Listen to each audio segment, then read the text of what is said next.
Somebody say Dr. Bryant, it irks me. Where's her colleagues? Where's she a doctor at? Because I've done the research. And it was what?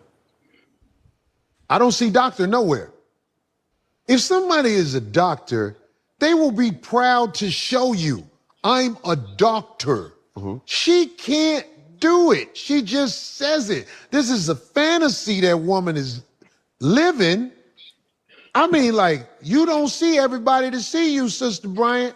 We know it's a girl you call your bodyguard, but we know it's more to it than that. You know what I'm saying? I'm out here in the streets.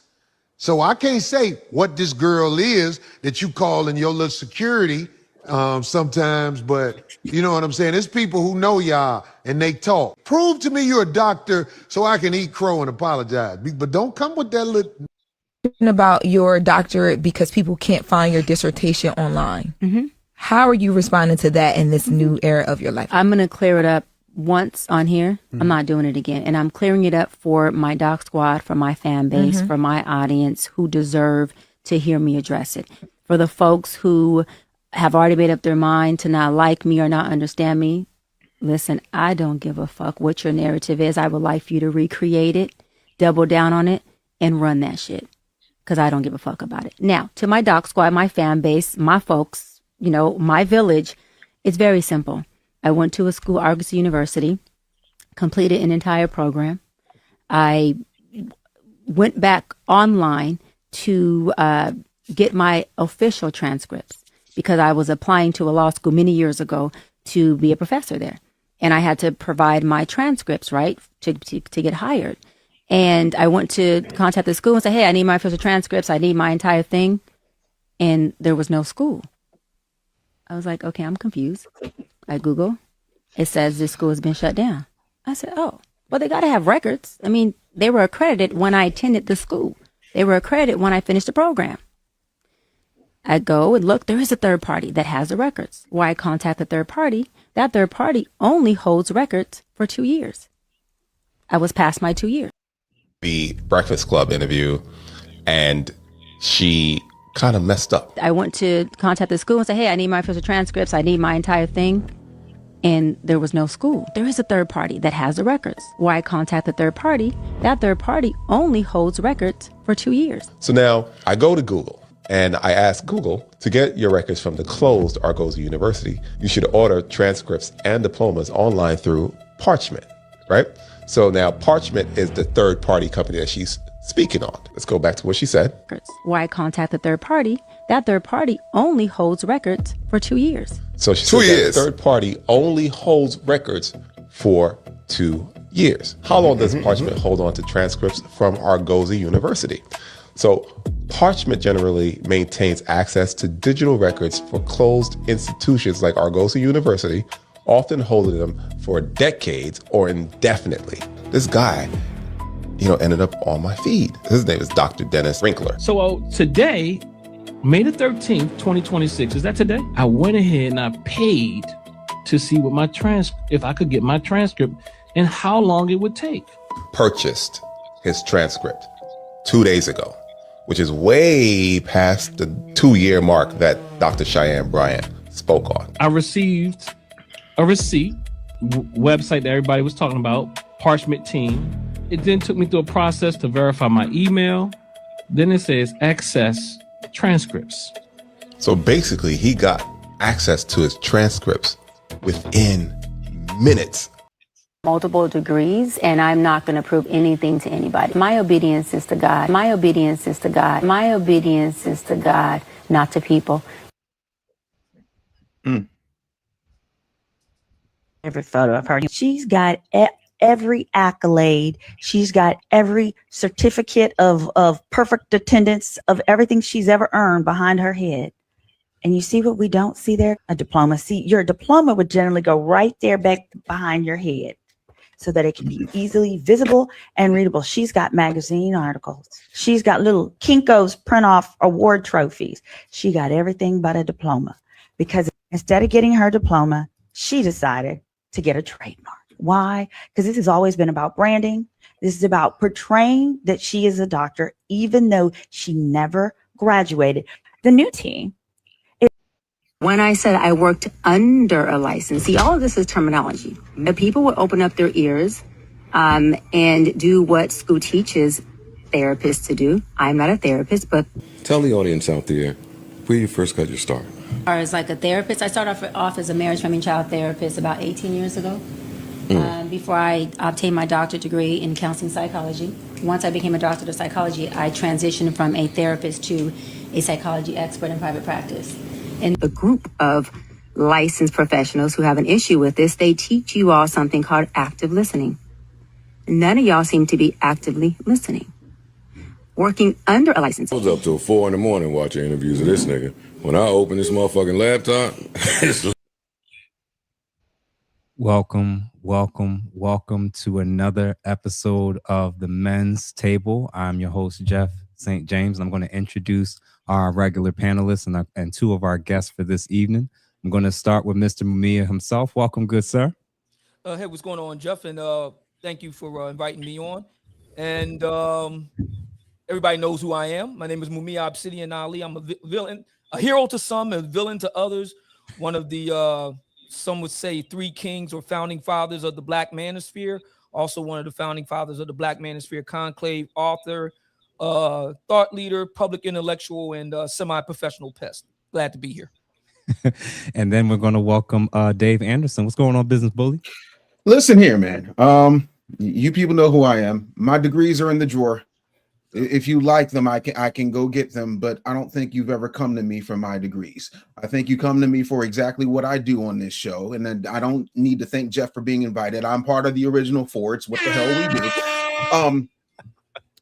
You come here because these gentlemen are kind. These gentlemen are patient. These gentlemen are very well spoken. And while I may be all of those things, I serve as the resident asshole. That is why I'm here. I am here to say the very uncomfortable, very disrespectful, and very thought-provoking things. Like I said 2 years ago when I told you this flaming thought pocket was not a doctor.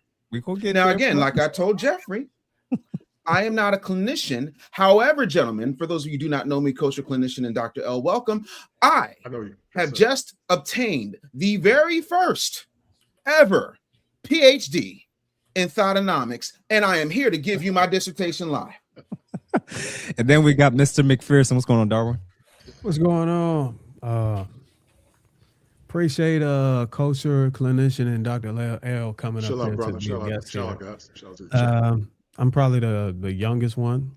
No, actually, Right, the man. podcast is the youngest one. Damn. Yeah, I'm 36. I'm just here to be as objective as I can. That's it. Simple as that. All right, we'll see. We'll see how everybody does with that. And then we have 2 distinguished guests that I'm excited to finally be able to host and have on. So I'm going to start with first Mr. Kosher clinician, man. What's going on, man? Welcome to the Men's Table. Hey, yeah, man. Listen, man, it's a pleasure, man, to be in the pantheon of kings. It's a pleasure, man.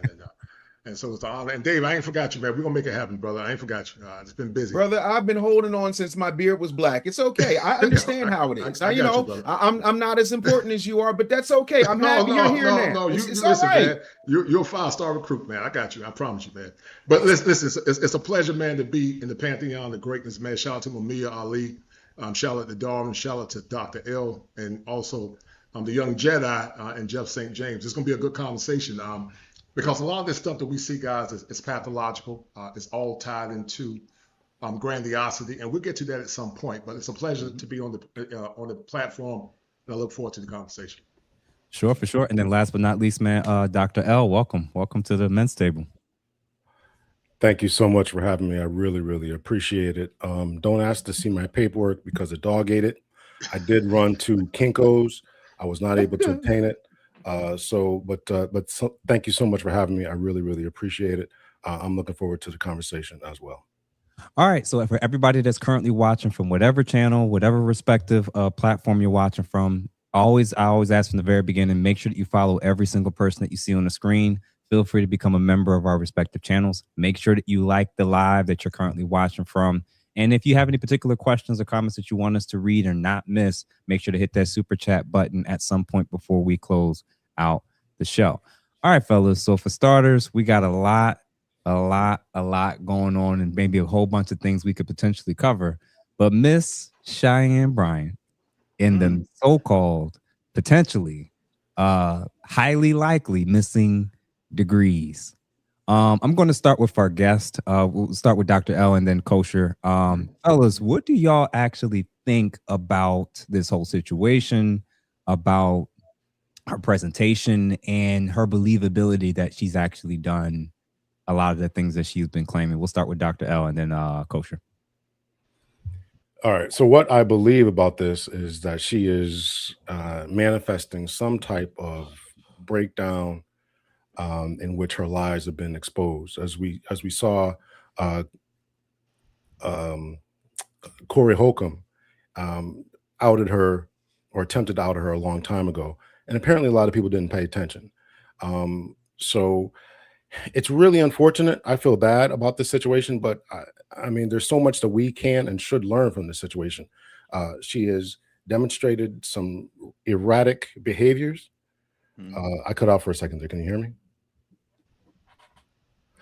She has demonstrated some erratic behaviors. She has demonstrated some ridiculous arguments, and she has doubled and tripled down on it. And it's really unfortunate that we're in this situation. I think it bodes well. Excuse me, it doesn't bode well for the therapeutic community who have pushed back greatly. It doesn't bode well for Black women in particular, and it doesn't bode well for those who would seek service, particularly for men who would seek service and say, this is the type of thing that's out there. So that may be an unfair characterization generally, but this is how the world thinks. This is how many people think. And so I think it's good that we're having these conversations. I think it's incredibly good that Black women in particular, therapists, are having this conversation to push back against this and say there are some good people out there who have the credentials, have the wisdom, have the knowledge. And it's unfortunate that she's been allowed to go on for this long. Yeah, I again, we're definitely going to give our opinions on how she even got to this point for sure. And just want to give a couple quick shout outs because some people already started giving. We have W Dave for you. Thank you for the $10. Appreciate the super chat. And then S James Palmer 1517. Thank you, good sir, for the salute and for the $20 banger to start us off for sure. Kosher, what you thinking, man? What's going on with your homegirl? Well, listen, it's the pre-verification of truth. You know, a lot of it is what appears to be from a clinical. There could be some underlying traits associated with NPD. We all know that NPD is mostly manifest in men, but women can either have a full-blown diagnosis or have some of the traits. And let me be real clear. I'm not saying this woman is NPD. I want to be clear when I say this. But listen, one of the fallacies that people assume is that they assume that all therapists are in the helping field to help people. And while that's mostly true, some people go into therapy or become therapists themselves to gain admiration and attention from their adherents. It's that narcissistic supply. You know, they love to be adored and admired and felt good about. And so some people get into this profession because of altruism, because they really want to help people. But some get into it for confirmation of unhealed trauma wounds. And what it does, it makes them feel good about themselves.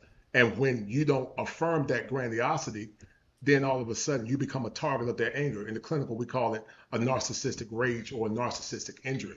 And that's what appears to be happening with Dr. Cheyenne Bryant, where she, scapegoats Jesus. She scapegoats her true followers, and she uses that to assuage her maladaptive ego. So that's what I think is going on for the most part with Cheyenne Bryant. Yeah, man. Yeah, man. Let me hear from everybody. Darwin, then Dave, then Mama Mia. Well, I got an unpopular opinion. Okay. I really could care less. What she identified, the fact that she can't find her credentials.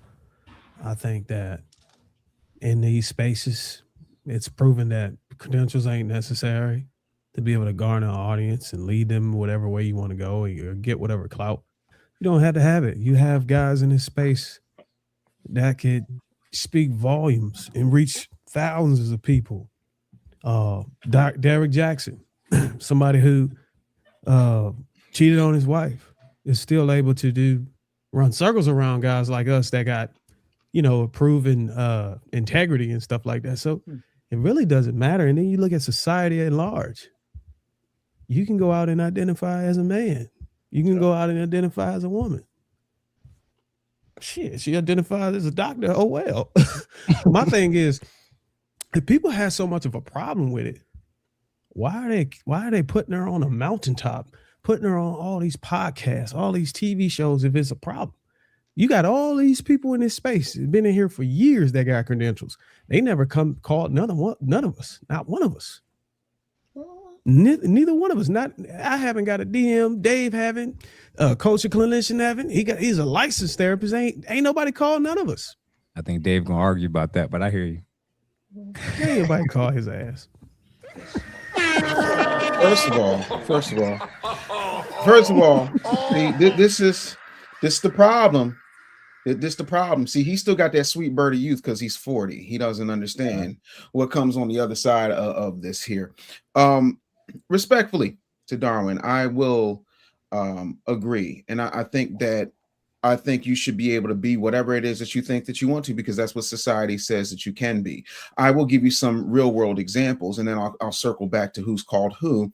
The first thing I want to point out is there's a woman named Susie Orman. Susie Orman is not a certified public accountant. She does not have an accounting degree. She, as a matter of fact, her last full-time position was as a diner waitress. That does not stop the fact that she has 5 New York Times bestsellers. It does not stop the fact that she's arguably one of the best financial experts, male, female, black, or white, on the planet. And the reason she became that is because she was a mom trying to figure out exactly how to make money work for her on a shoestring budget. When you look at someone like Rachel Ray, who happened to be banging a guy who was in charge of the local public access station, and she turned that into a cooking empire that includes everything from soup to dog food. When you look at a guy who basically was breaking knuckles and becoming a stick-up kid, who an old white man in Customato turned into Iron Mike Tyson. He was not a phenomenal boxer, but he could knock you the hell out.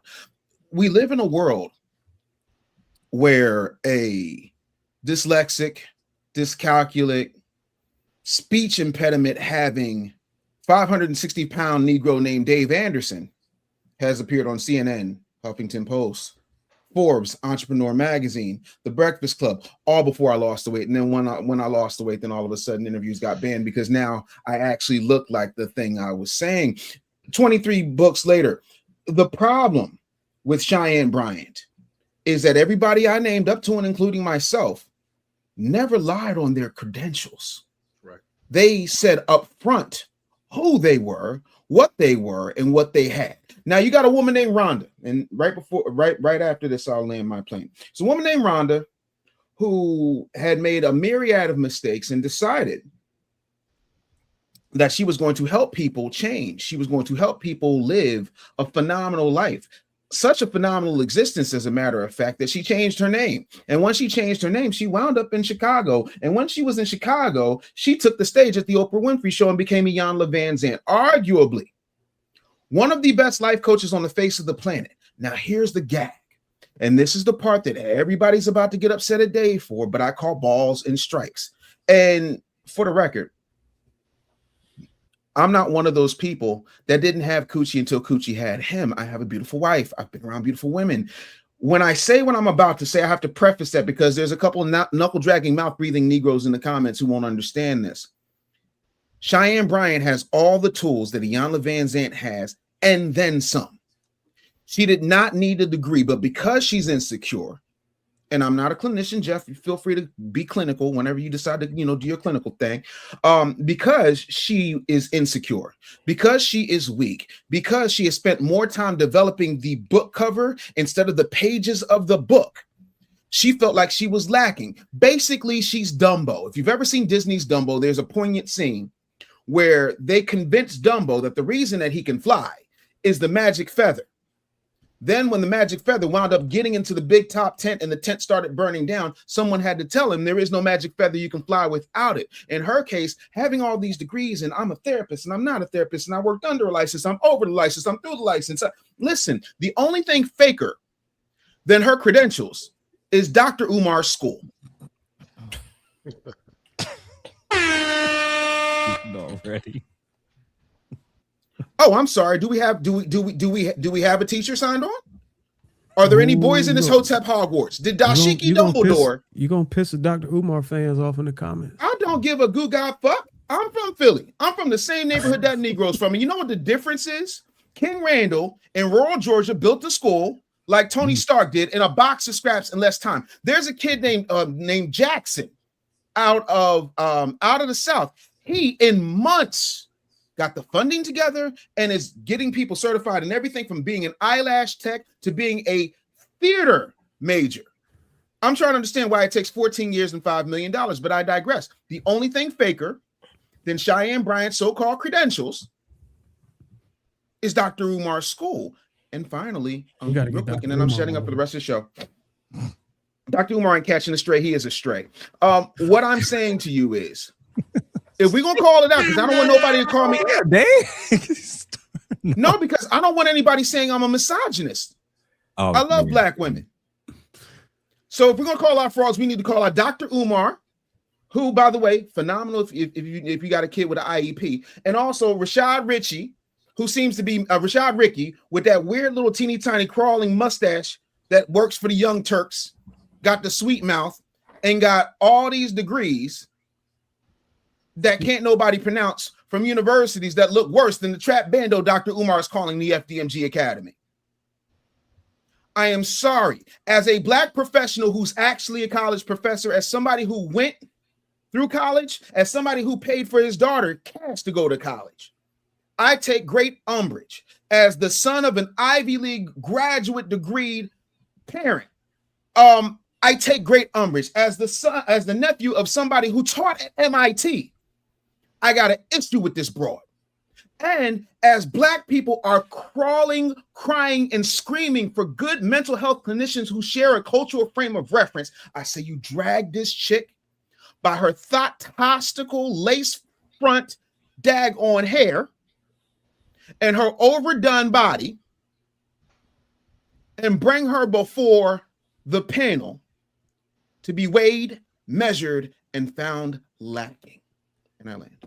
Darwin says something that I had been wrestling with as well, and I kind of alluded to it as well. And I actually want to hear everybody's thoughts about it. And Mumia, you can start off responding to this. When he says her credentials never really mattered, I actually agree with him.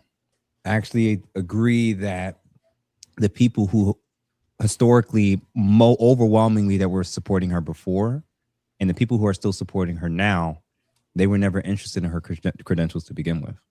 They were never looking for it. It wasn't needed in their mind. It wasn't necessary. It was functionally irrelevant, including all the platforms that she was able to get on. They didn't need to verify anything. And I actually think her credentials also probably didn't matter to the people who haven't been a fan of hers for years. Because whether she had the title or the degrees or the diplomas or any proof, if they didn't like what she was saying or didn't agree with her talking points or how professional she was, those degrees didn't mean anything. If they thought she was a bird, they thought she was a bird. If they thought that she wasn't really clinical in her assessments of what she was saying and how she was behaving, you know, her having a degree wasn't going to change their mind. But Jeff, so shocking as it sounds, I kind of guess what happened though. A little bit. You said what? Guess what happened though? You remember whenever, I think it was maybe a month ago, okay, she kind of flipped the switch on who she pointed the blame to. You know what? And once that happened, everybody starts swarming her credentials. This moment right here. Women, y'all know I stand on a mountaintop for you, especially black women. But I gotta say this. I meet better men nowadays than I meet women. That was it. Moment. Crucial mistake. That was it. That was it. I agree. I've said it. I've mentioned it in my stuff, and I've said it on the panels as well. There's been other outlier things that were making more and more people start to be aware of her. The overwhelming percentage of black women publicly jumping up and now saying they have an issue with her, it was after she said this moment. To me. Of course. Mamiya, what you thinking, brother? Yeah. Do you think her credentials matter? And also, when did you start to see the tide start to change in terms of the scrutiny towards her? All right. So, you know, of course, we're going to do the, you know, this is just Black America. It's going to be, you know, he said, she said. So, and we're going to get into that. But I just feel compelled to say the following because I am the senior man here, and leaders lead from the front. So, brothers, we dropped the ball here. And who I'm speaking about in particular, I'm talking about Ace Metaphor. There you go. Talking about Shannon Sharp. Come on. Talking about Joe Budden and Mark Lamont Hill. Oh, jam. About Nick Cannon. And the reason why I say we, and a little while, the reason because you're French. Yeah. The reason why I said we is because Dondre Whitfield, who we recently had a conversation with, and we disagreed, and I was one of them, said that, you know, part of being a leader is taking responsibility for things that you didn't even cause. Right. I disagreed with him then. I am changing my mind now. We dropped the ball. All of us. Look, we understand how this works. One black man does something that messes up, it's a bad reflection on all of us. Didn't we see that happen last month with Bloody April? Yeah. Yes? So fine. Leaders lead from the front. We dropped the ball. When I was a younger man, about 10, 11 years old, I watched a movie on Saturday. I don't know about anybody else here, but when I was coming along on Saturday, they have the cartoons in the morning. And then in the afternoon, around 12, 1 o'clock, they have Creature double feature, Kung Fu Theater, and then they would throw in, you know, a sword and sandal type, you know, Ben-Hur or something like that. And this particular Saturday, I never forget it. There was a movie called Jason and the Argonauts. Love that movie. Came out in 1963. I wasn't born back then. I was born later than that. I saw this in the late 70s, early 80s. And it's about Jason and his quest for the Golden Fleece. Yes, sir. And he goes and gathers up all the heroes of Greece, including Hercules, the world's strongest man. They all get together on the ship with the face of Hera, the goddess, and they set off for the Golden Fleece. And it showed you all the different trials and tribulations they deal with, rough sea, and they got to deal with the Cyclops, and then they got to deal with the Harpies, and they got to deal with the big bronze statue, and then they got to deal with the skeleton men, they fighting them. But the one thing that really stuck to me in watching Jason and the Argonauts, I'm a kid. The one thing that really stuck with me was when they encountered the sirens. What is a siren? A siren is a very attractive woman. Good point. Who does not mean you well. They had this island of sirens and they're singing to Jason and his Argonauts. And the guys want to jump off overboard and try to swim, you drown, right? Jason was smart enough to have one of the greatest musicians ever in Greece to come along with him to play his guitar louder than those siren songs. See, we don't have anybody in the black community, I'm talking about men now, who have the spirit of Jason and the Argonauts. Okay? We were beguiled by the glamour of someone like a Cheyenne Bryant. We were beguiled by that. And you know, my grandmother would say, when you know better, you do better. And that makes me really question this because Shannon, I'm looking at you, brother. You ought to know better. We're contemporaries in age. The difference is you spent a whole lot more money for a piece of tail than I ever will last year. We don't know exactly how much you spent, but it was enough to where that young chippy you was messing with said she could retire from OnlyFans. Ace Metaphor, I like you. And you know I like you. I never asked you for a favor, supported you, the whole Megillah. It cost you $700,000 to make Keita Rose go away. And yet you platformed a beguiling siren on your dais for over a year. Cam Newton, it goes without saying. I mean, right now the word is that once again you're doing what you do. And I've gone on record and saying I don't approve of that. It's one thing to be a man about town. People are adults, they're consenting adults, they do what they do. It's something else to, you know, all the kids, but I can't in good conscience sign on with that.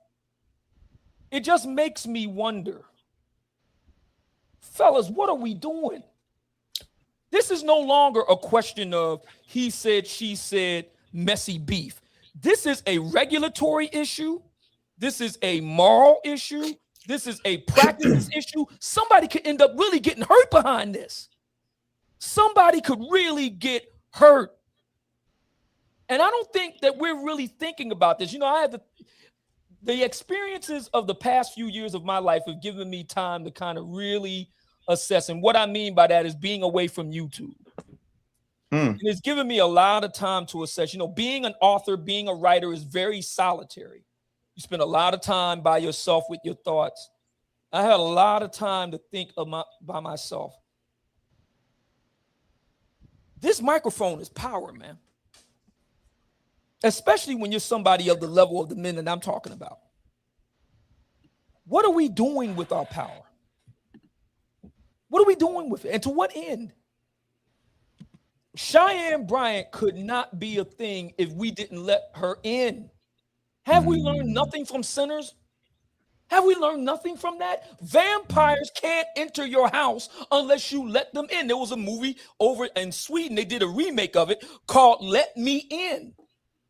You let her in. She couldn't do this on her own. She used black men to do what she did. So while, yes, what my brother Darwin says is true. Black women really didn't care until Cheyenne Bryant took a look at them. Yes, that's true. But leaders lead from the front. Brothers, we dropped the ball on this. I think the time has come for black men to look deeper than a big butt and a smile. All you brothers have whole production teams. It wouldn't have done nothing for y'all to just do a little bit of homework on this. But you wanted the clicks, you wanted the views, you wanted the quick engagement. Quick and easy is the pathway to the dark side. And look at where we are now. Look at where we are now. I am so glad that I watched that movie growing up, Jason and the Argonauts, because I have never forgotten the story about the sirens. Never forgotten it. And here we are many years later.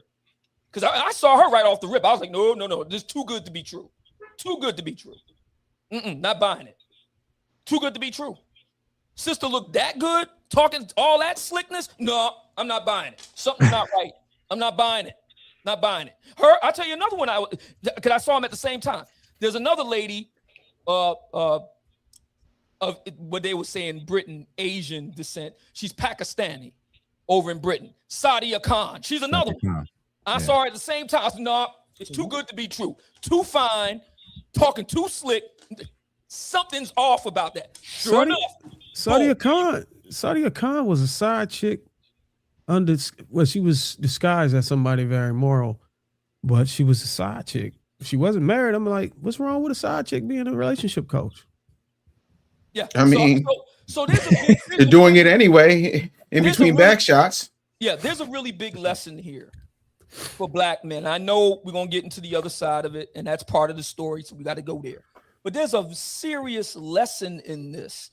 And I have deep fears that we brothers are not going to learn the lesson of the siren. The three wise men said it best. You can't trust a big butt and a smile. That girl is poison. I don't think we've learned that lesson. Yeah. Now let me get to the super chats, and then Dave and Dr. L, I want y'all to kind of jump in and kind of respond to some of that. Let me see who we got. Gregory Scotsland, thank you for the $20 salute, gentlemen. We not only have these life coaches such as Cheyenne Bryant, but we have had bad female therapists like the TikTok professional a few years ago, and the Duluth crowd. The Duluth crowd. And then who else we have? Micah Malice. What's going on, brother? We are in the building. Thank you for the $5. I might have had to log into my laptop, other phone, TV, YouTube to give everyone in the building a view. Our brothers appreciate you, good brother, for showing love. And then last but not least, Lydell Jefferson. Thank you for the $50 banger. What's going on? And then the Kung Fu movies. Yes, sir. Yes, sir. So if you're currently still watching from any of your respective channels or platforms, again, we just ask that you share it with at least 1, 2, or even 3 people, and make sure that you like it and hit that super chat button before we close out to let us know if you have a particular comment or question that you want us to ask. Dave, Dr. L, and then Kosher. Oh, Obsidian, my Philadelphia brother. I could have swore we got rid of this Dondre Whitfield problem last week. But today you've decided to act light skinned on a panel full of chocolate with one caramel drop. Is that Darwin? If in fact you referred to this man as a caramel drop? Nah, hold on. We ain't gonna just skip over. Did you refer to this man as a caramel drop? I was talking about Darwin because not only is he caramel complected, but he eats peanuts. So I mean, if we're gonna have a Snickers bar, let's make sure we complete. My bad. So Continue. thank you. So stay with me. I'm gonna take you there. It's a long way around, but it's worth the trip, gentlemen. You don't get to talk about leading from the front, respectfully, when you neither have the means or the power to lead those who don't want your leadership. Point number one. Nick Cannon is a $30+ million monster. Speaking of monsters, your friend Ace Metaphor has been a pussy panderer for the better part of half a decade. True. Where in the world was your leadership when he decided to go out here and exploit black women at the expense of heterosexual black men who have been beaten down, browbeaten, disrespected, and beaten up by someone you claim to be an OG of? Where were you then? On top of that, stop me when I go wrong, ladies and gentlemen, or as my favorite pro wrestler of this era says, tell me when I'm telling lies. Cheyenne Bryant's audience happens to be of the ovarian American variety. And I don't know if you've lived on this earth, but on this earth, when black women want to follow somebody, they will follow them off a cliff until such time as they turn on the sisterhood. That sounds like some female business that has nothing to do with straight heterosexual black men. Now, maybe it's because I'm 10 years your junior that I've got maybe just a little bit more fire in me and it ain't been kicked out yet. But what I'm not going to do is take responsibility for closeted white women loving people like Shannon Sharp. Skip. Be my Michelle. I got to prove to everybody I'm not sissified. So I'm going to click a button, then click another button and throw the phone across the room so that everybody can see that I actually had sex with a white woman who's covering up for the fact that I'm in the closet next to Roland Martin. So I'm trying to understand how in the world do you profess that you're going to lead somebody from the front when we did not build this woman up? She was already built, except for the guy you say you're the OG of, and that's Ace Metaphor. Ace Metaphor had her traveling around town. Hell, even Truth Hurts, as sketchy as that felon is, said, I'm not in good conscience going to sit next to a liar. Even though he sat next to liars on multiple pussy pandering stages, he all of a sudden woke up. So I'm trying to understand, at what point did you just wake up and decide that it's our fault that a woman who focused on women who wanted to be like her, who genetically just don't got it, because most of them are slack-jawed North American big backs trying to find their way out of their mediocre lives and their last-ditch effort to get a man because their coochies are Afghanistan bombed out and depleted? How do we lead that? And then how do we take responsibility for something that we have not had? And that's the ball for 65 years. I need to understand. I totally agree. Basically, where you were when little teeny tiny Ace Metaphor was just pandering with his phone like a this. Now it is turned into the greatest cartoon show on earth called Panderfest 2026. That's not a conversation. It's an edict. And if you lead, I suggest you get your ass in a DeLorean. Get to 80 daggone miles per hour, get yourself 1.21 gigabytes and go back to the past before that pander monster got to a place where he's just hiring people for hundreds of thousands of dollars to perpetuate a lifestyle where women feel they don't need men. Please enlighten me with your leadership. If we're going to call it, we're going to call it all. I'm going to say this real quick, and then Dr. I want you to respond to all of that in terms of, I actually can acknowledge two things could be true. I think obviously Cheyenne's gotten herself into a situation like this. She may or may not deal with the consequences. There were men that platformed her. but overwhelmingly her base, like Dave said, was Black women. So I think primarily her audience is Black women. She found key men for high leverage positions to platform her. And all three of those parties have nothing to do with heterosexual men that really weren't supporting her, buying her tickets.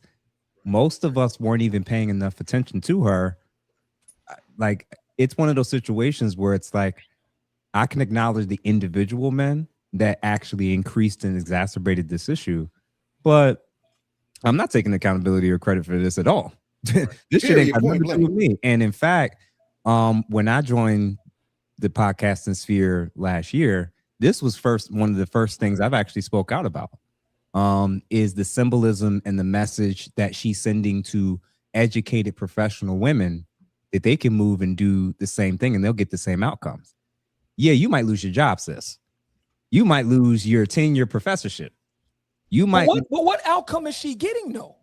But what I'm saying is the outcome that she's getting, that a lot of women who aren't as rich, who don't have that aesthetic, and who aren't in the circle she's in, they're held to different consequences. And it's the same thing with all the women that are being propped up as the heroes and the icons and the ones to kind of emulate right now. When you move like them, you don't have the money to fall back on. Right. You But don't have the, yeah. Yeah, my point is, look in the camera. My point is, for all of her beauty, right? Even put aside the reason why we're here tonight. For all of her beauty, what has it gotten her? What is it netted her? I mean, this is hell of a lot, bro. A hell of a lot of money. This is a hell of a lot of money, which could go away at any time given the situation that she's in right now. But again, one big long thirst trap. It hasn't netted her a man. It hasn't done it. Well, number one, she don't want no man. Bro, don't we pass? I'm sorry, my beard is itching. My bad. Continue, Jeff. Dr. L, get in here, please. Who's supposed to be taking accountability? Please speak some sense into Mr. Ali. Tell us it's not just us. Yeah, listen, I'm not taking accountability for that. I think that first of all, I don't have as many one-liners as Dave, so you got to forgive me. He was. I'll write some for you. It's okay.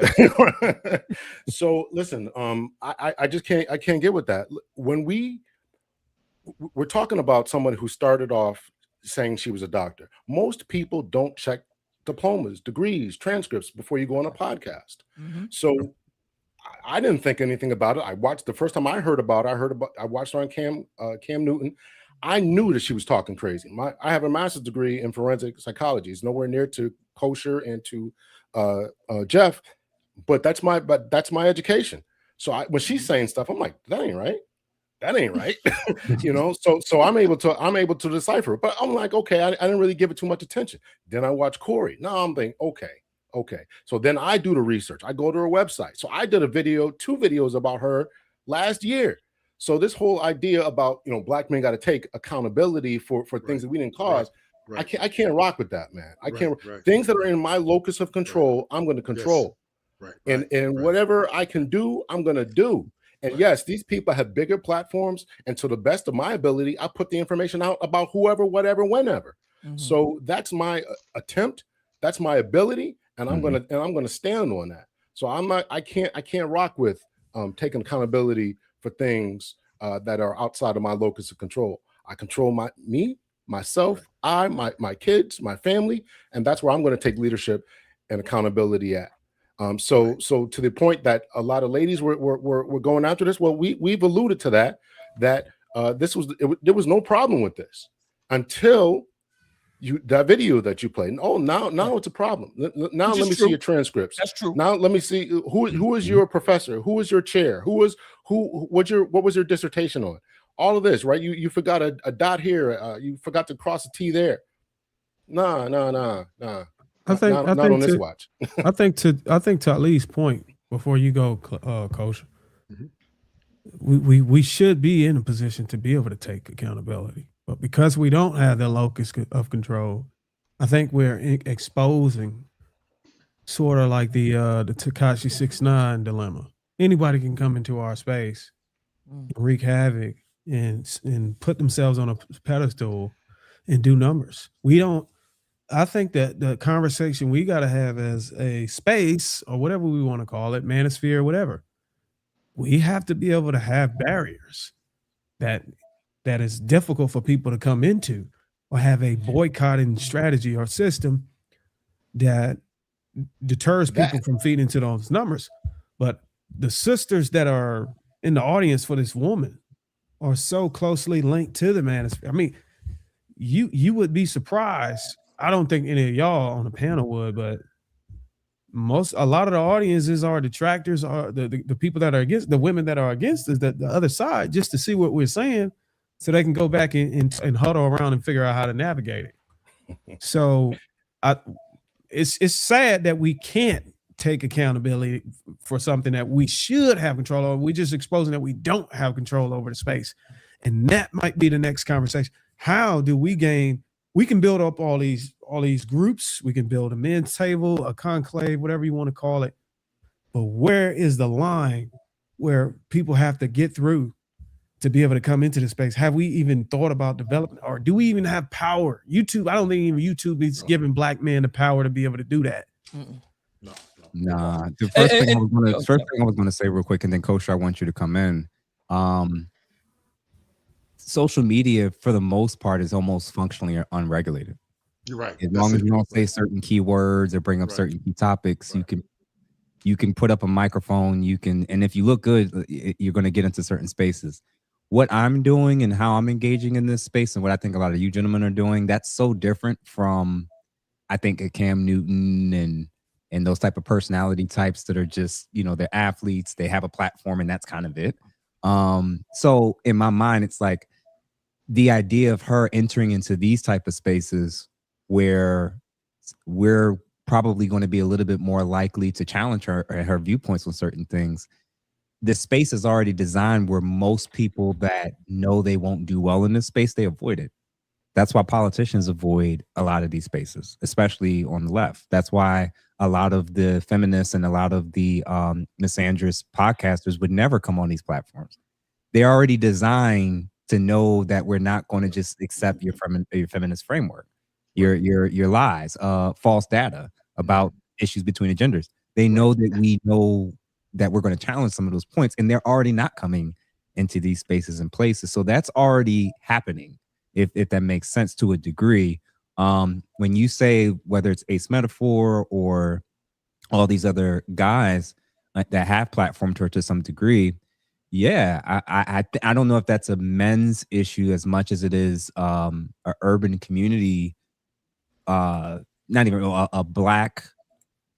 I think that we tend to kind of put people just in similar territories, regardless of what their background is. It's usually heavily about, we go through this every election cycle. If you tell me what I want to hear, there's a good chance you're going to get my vote. And that's kind of how we approach most things, to be fair. And I think that, like I said, I'd rather isolate the individual men who platformed her and the women who bought the tickets and bought her books and used her for all of these services without maybe verifying and vetting certain things. But Dave and I think Dr. L, they kind of alluded to it. Black women are going to do what they want to do. Right. They're going to do what the hell they want to do, regardless of what men who they don't feel have authority over them or responsible for them. They're going to do what they want to do, listen to who they want to listen to, purchase tickets for who, and they're going to defend the worst caliber of women and wives that we've ever seen, specifically because they're black. Yes. So no, I'm very similar with Dr. L, where it's like they don't even come to our neck of the woods in terms of the internet. So how if we're not supporting them, we're not purchasing their products, we're not showing up to their shows, we're not buying their books, outside of what Darwin said, which is we should have more authority to gatekeep certain things. Well, we don't. That's it. And they don't want to relinquish anything or change anything so that we do. So in my mind, I actually want to agree with Dr. L and Dave. Kosher, what you think, man? So yeah. Great expose by Dave. Dave, I want to shout you out, man. You did a phenomenal job where you dissected. I can't think of the guy's name, Dontre Whitfield, respectfully.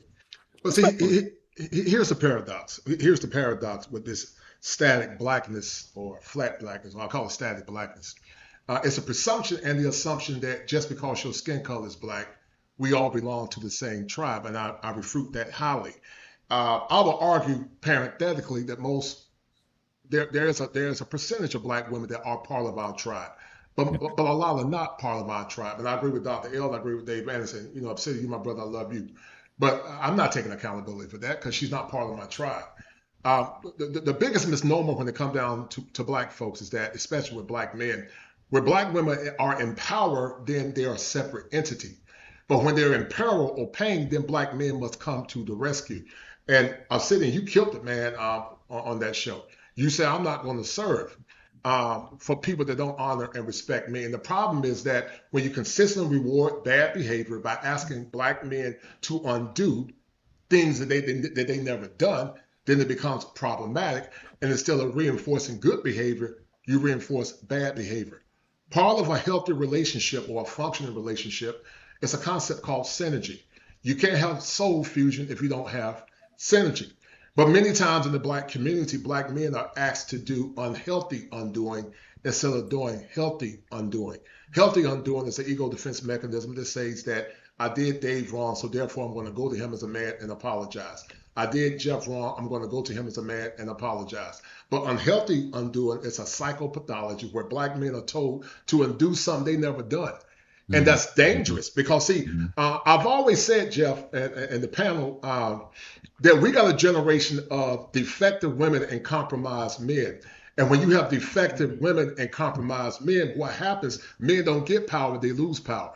And I'm a firm believer, I believe in the teachings of the Messiah. I believe that in order for men to lead and in order for women to get the benefits that they are looking for, they must serve us first. The problem is we've been so conditioned to serve them. And instead of being men of greatness, we become commodities to be subjugated by. And because of that, that's not healthy masculinity. That's compromised masculinity. And it never works because it's not predicated on a power exchange. Frederick Douglass said it better than me. He said the power never conceded to nothing without a struggle. It never have, and it never will. And so they're not part of my tribe. If they don't think the way I think, which is predicated in heteronormative masculinity, and is predicated in unison and black folks working together, and the woman respecting the black man as being the rightful leader, then they're not part of my tribe. I don't rock with folks just because their skin color is black. Because before we came here to America, we were not of the same tribes. We weren't of the same language. We didn't speak the same words. We weren't. The thing that made us great is the struggle of Jim Crow racism, and we came together as one under the banner of Jim Crow racism to become one essence where black men and black women were working together. But now black women have been defective to some degree, and the men are compromised. And this stuff goes deeper than what we really think it is. It's really occultic. It's deeper than, we try to look at a spiritual thing on the surface, but it's deeper than that. This thing is spiritual, man. And I know it sounds crazy, but that's what it is. I've been studying. I agree with you. I wholeheartedly agree. And I just want to make something really clear here.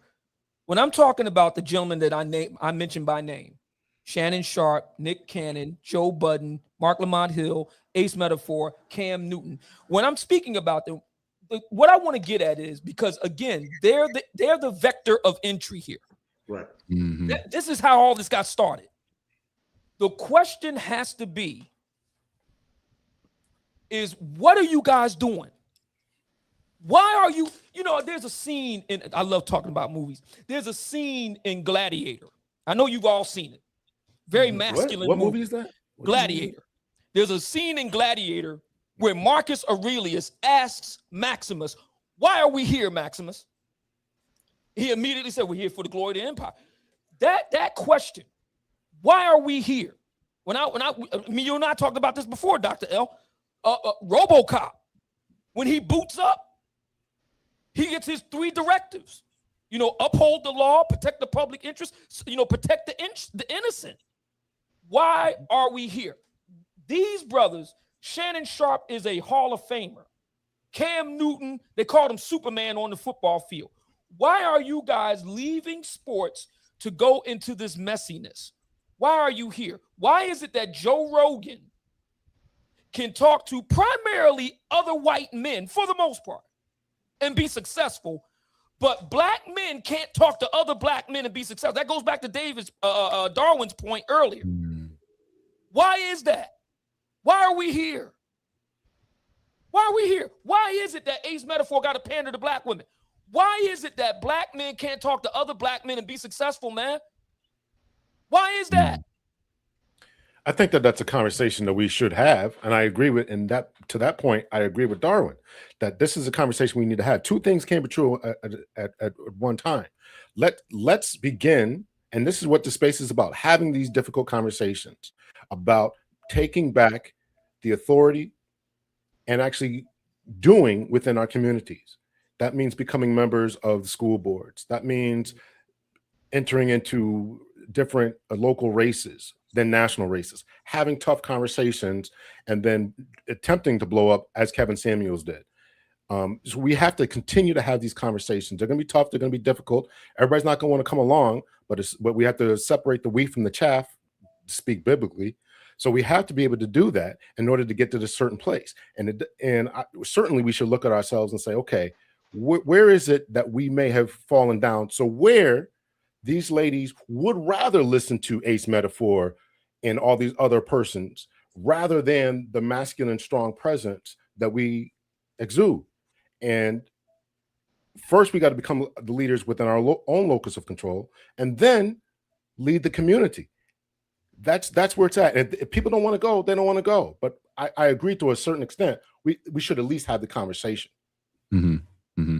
Now, I want to say this real quick, and then I'm going to read some super chats, and we're going to get into what I think Dr. L and Kosher is going to enjoy is how do we actually listen and watch to know what we should be listening and looking for to tell how authentic or how clinical a person is or is not. But real quick, man, before I even read the super chats, I'm going to just say this out loud. Mm-hmm. If a woman's dressed like this, she ain't your woman. She's not your girl. It's just your turn. Yeah. She's not looking for a woman. Yeah, there's nothing for me to take responsibility for. And even black men in mass, if a woman is already carrying and dressing like this to begin with, she's not yours. She's the community's. She belongs to the streets. Yeah, what you about to say, Dr. L? No, there's been research, I'm sure we've all covered it, demonstrating that when ladies get access to finances, that they refuse to get married and or have children. Yeah, out of Denmark. Yeah, I heard about that. Right. And if you read the study, they quote and cite other studies. So this is a well-known phenomenon. This isn't just this Denmark study. This is well-known in the academic literature. So to the point where Cheyenne Bryant, when we said she doesn't want a husband, she don't. That's not even on her radar. She's got fame, money, access to almost any man that she wants. What does she want a husband for? She's living her best life. Same reason Oprah don't want a husband. Yeah, they don't need one. They don't want one. They're not, that's not an interest to them. So that raises the question again. Back to our point of entry. Shannon, Nick, Cam, Ace. Why are you allowing something like this to occur?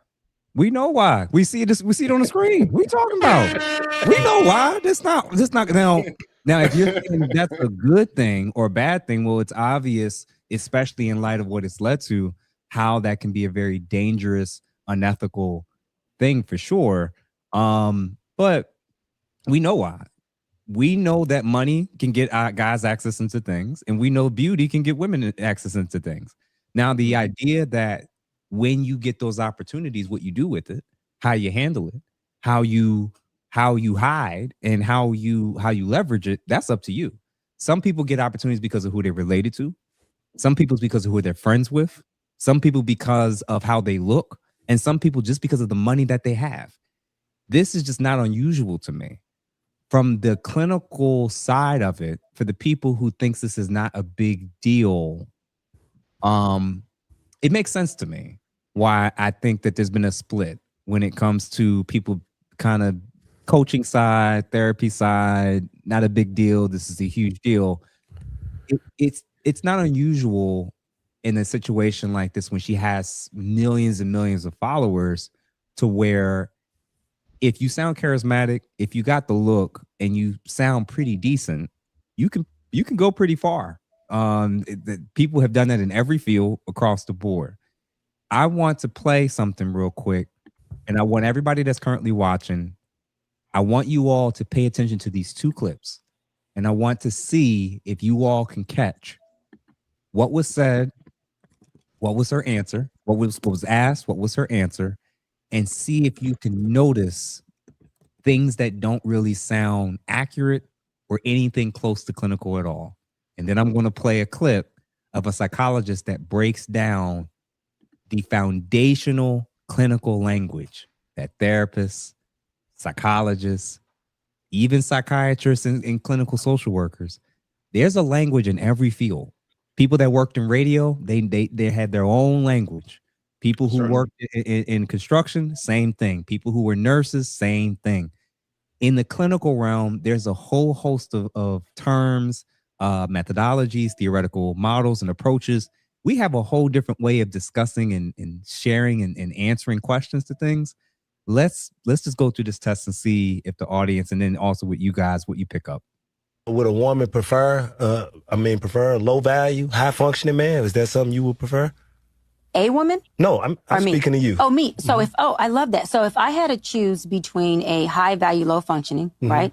Or high functioning, low value man, I would take the low value, high functioning. 2 moments later. I heard what you're saying. So would you take a high functioning man making $50,000 a year? That wouldn't fit my lifestyle. So you wouldn't take him? Not because he makes $50,000. Why? Then it's because he makes $50,000. It is because he makes 50 high functioning. It's not the judgment of the dollar amount. Stop lying! So you're helping us decode what a man really means. And so I've got one. Nothing's wrong. Just stop asking me. That means that something is wrong and he just is not ready to talk about it.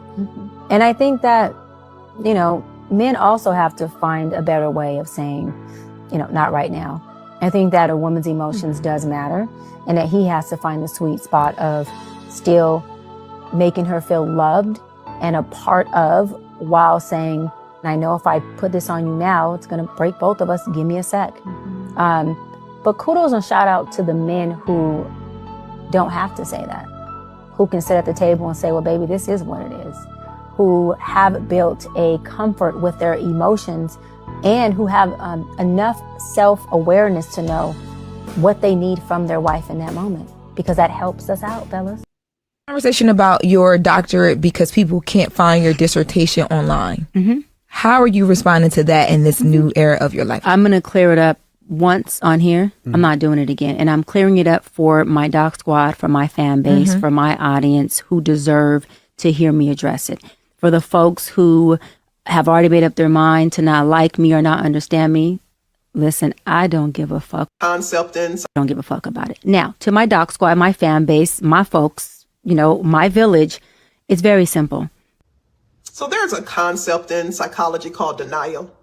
And this is a defense mechanism where a person will reject or distort reality because the truth threatens the ego or identity they've built for themselves. As a licensed psychologist, and I know other mental health professionals would agree with me, as we're watching this Cheyenne Bryant situation unfold, there's another layer going on, and we call that cognitive dissonance. That's the mental discomfort that happens when someone's reality conflicts with the story they've told themselves, the story they've told the world. And instead of correcting it, people will double down on the narrative that they've created because admitting the truth would require them to confront shame, loss, embarrassment, and even the collapse of the entire identity they've built for themselves. As a licensed clinical psychologist who spent years earning my doctorate, completing supervised training, and passing state licensure exams, I've honestly long had questions about her legitimacy because there's a language clinicians use, there's a depth of understanding, precision, and ethical responsibility that becomes second nature through training. And when someone repeatedly misuses terminology or speaks in ways that don't align with the foundational clinical knowledge you get from education and experience, it's going to raise flags for those of us who are actually legitimately in the field. And this is why credentials matter, not for ego, not for elitism, but because people are trusting you with their mental health, their trauma, their vulnerability, and their healing. And I mean, let's be for real. The woman clearly has the charisma, the communication skills, and the presence to have been able to build a platform without misleading the public about credentials she may not possess.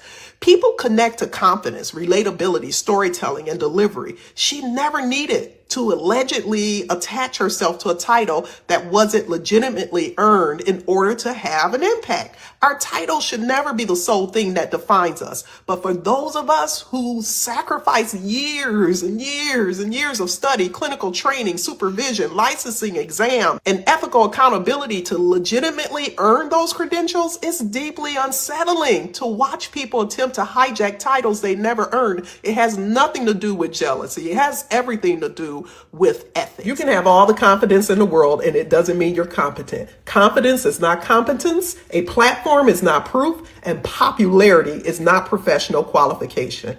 We've got to do better, y'all. Bullshit. Okay, I'm gonna say the reason why. I'm gonna say this real quick. When we get back to the first two clips, I wonder if you can see both why she can build an audience and how that has absolutely nothing to do with a clinical background. I don't even think it has anything to do with coaching. Would Dr. Ellen Kosher first? What did y'all know? Even the second clip when it said, "When a man says there's nothing wrong," and she immediately comes up with the answer, "It's because something's wrong," and and she goes on this whole long narrative and script. What do y'all think about that? Those type of reactions and responses that she gives on these platforms. Go ahead, Dr. Go ahead. I think that the psychologist there summed it up well. She's in the middle of a lot of cognitive dissonance, and she is thinking one thing that I should say, and is conflicting with what her inner person is telling her and her inner desires. And so I really concentrated on the first clip where, the high functioning man and this, that, and the other. That's where I noticed it the most is, okay, you all should choose a high functioning, low value man, but I can't date a $50,000 man. Mm-hmm. So this is a conflict that she's dealing with. And she doesn't have the lingo because she doesn't have the education. She doesn't have the foundational basis of it. Right. So that's where it is. It comes out in almost every interview. She contradicts herself, contradicts what what the literature says. And I'm sure that you, Jeff, and Kosher can speak to that vastly much better than I can. Right. But that's where we're at, and this is the conflict that she's dealing with, and probably still a lot of unhealed issues from her own past, her own desires. This is the conflict. Yeah. The dysfunction always leaves clues. It always leaves clues, and one of the great flexes in the so-called Black diaspora in America is the use of the word, and I say it jokingly with satire, but they don't say doctorate. They say doctorate. They got to add emphasis to it. They got to put the T sound. They say they got their doctorate. They got their masters and their bachelors. And so it's the great flex. It's the great flex because what it does, the average woman can't see the average man physically. And this is no disrespect to the Black women, that are noble sisters. They respect Black men. They respect Black family. They respect tradition. They respect the men in general. But see, the doctorate is the great flex because the doctorate with a T on the end is used to devalue men and to keep them in their place. And so one of the tricks of, and I might call this woman a narcissist, that would be unprofessional and unethical for me to call her a bona fide narcissist, but I'm going to say based on the traits, narcissists must always devalue you. And so when you question a person that have narcissistic tendencies, they say, how dare you challenge my grandiosity that I have in my head. One of the things that people have challenged me is that if you don't speak the nomenclature of the masses, then you're not educated, And I've heard, I ain't gonna say no names, but you didn't get your degree. Well, I went to Carolina. I went to the University of North Carolina, chapter here. Me and Michael Jordan went to the same school. I didn't go to Chicken George State University like Dr. Cheyenne Bryant, because Chicken George State University, it's similar to no disrespect to Argosy, but it's not a rigorous school. I went to UNC. I went to North Carolina Central. Graduated with honors magna cum laude from North Carolina Central. Went back to Central, got my license in special ed where I taught young men. So I've been serving the community for a long time. And then I got my associate degree from Pitt Community College in Greenville, where I worked in law enforcement. I worked with mental health inmates, did 7 years working with the Department of Juvenile Justice with some of the worst kids in the state. And so if you don't speak their language, if you don't say the things they think you should say clinically, then you don't have an education. And that goes back to that cognitive dissonance. You are educated if you speak the language of the gynocracy, but you're not educated if you don't speak the language of the gynocracy. And Jeff, I heard you say something a while ago that people assume just because you're educated, they can say, call you educated, lame, disrespect you. Now, so let me tell you something, man. I'm a man first, don't ever get it twisted because you might get your jaw slack. I'm a man first. I don't disrespect nobody, but I ain't like Fleece Johnson. But Fleece Johnson said he's a warrior, and I don't do no booty politics. But my whole point is this. Yo, man, you quoting Fleece Johnson? He's quoting the tossed salad man. No, you gotta hear me. Fleece said he's a warrior. Not I ain't talking about the booty politics. I'm just talking about the enunciation of how Fleece say it. And so, bro, come on. Crazy word. You know what I'm saying? Bro. That's crazy. All right. Anyway, I'm gonna leave that alone, man. I'm gonna leave that alone. I don't deal with booty politics, but anyway, I'm gonna leave that part alone. But my point is this. Sometimes people that go to the least rigorous schools, they tend to have the greatest arrogance and the greatest flex. And here's what people don't understand, Jeff, and the panel, Obsidian, Dave, and all the good brothers. Just because you have a degree of knowledge does not mean that you are comprehensive in all domains. Right. One of the things I learned when I was a teacher, I understood that there was a pedagogy. There are many pedagogies. They all have different significance. But sometimes people assume because they have a doctorate in one area, they assume that they're more educated in all things. And that's why blue-collar black men many times get minimized. Because watch this. I promise you Dr. Cheyenne Bryant couldn't do the work that Obsidian did. Working as a blue-collar brother. I promise you she couldn't do what most blue-collar men are doing now. I can't even do it. I don't have the skill set to do it. But they assume because they have a doctorate with a T on the end, which is the great flex, that they're better than their men, not understanding that having a degree of knowledge does not make you intelligent in all domains. A degree of knowledge is one thing. How you utilize that is the intelligence behind it. And that's where things get lost in translation. And that's why people, a lot of times, not all black women, but a lot of black women and women in general lead with their doctorate and their education first. Because if you really had true emotional intelligence, you will understand that men don't care about your social market status. Men tend to care about those things that are germane to heteronormative masculinity. So they have a doctorate, but they don't have the intelligence and how to use it as it relates to all people and also all domains. Dr. L had a female psychologist doctor on not too long ago, and she ain't know what the hell she was talking about. She ain't know nothing. You know what it was, man? Where once you know how like people who like just get saved or just get into a certain religion, or like their first 3 months as a freshman in college, and they think they have like this. It's the Dunning-Kruger effect where they have all this new information. Now they think they're an expert at it. That's often how I think a lot of times this stuff kind of comes off. And one of the initial issues I have when I listened to those clips was, all right, man, you don't need a master's for this. You don't need a doctorate. You don't need a license or any type of certifications. This is a very simple question. Is there any other possibilities? Any other possibilities you could come up with for why a man would say he doesn't have a problem? Other than he's got a problem and he just don't want to tell you. Any other reason? Could it be that he actually doesn't have a problem? How about this? How about this one? How about is he focused on something else that you didn't know? Like his mind was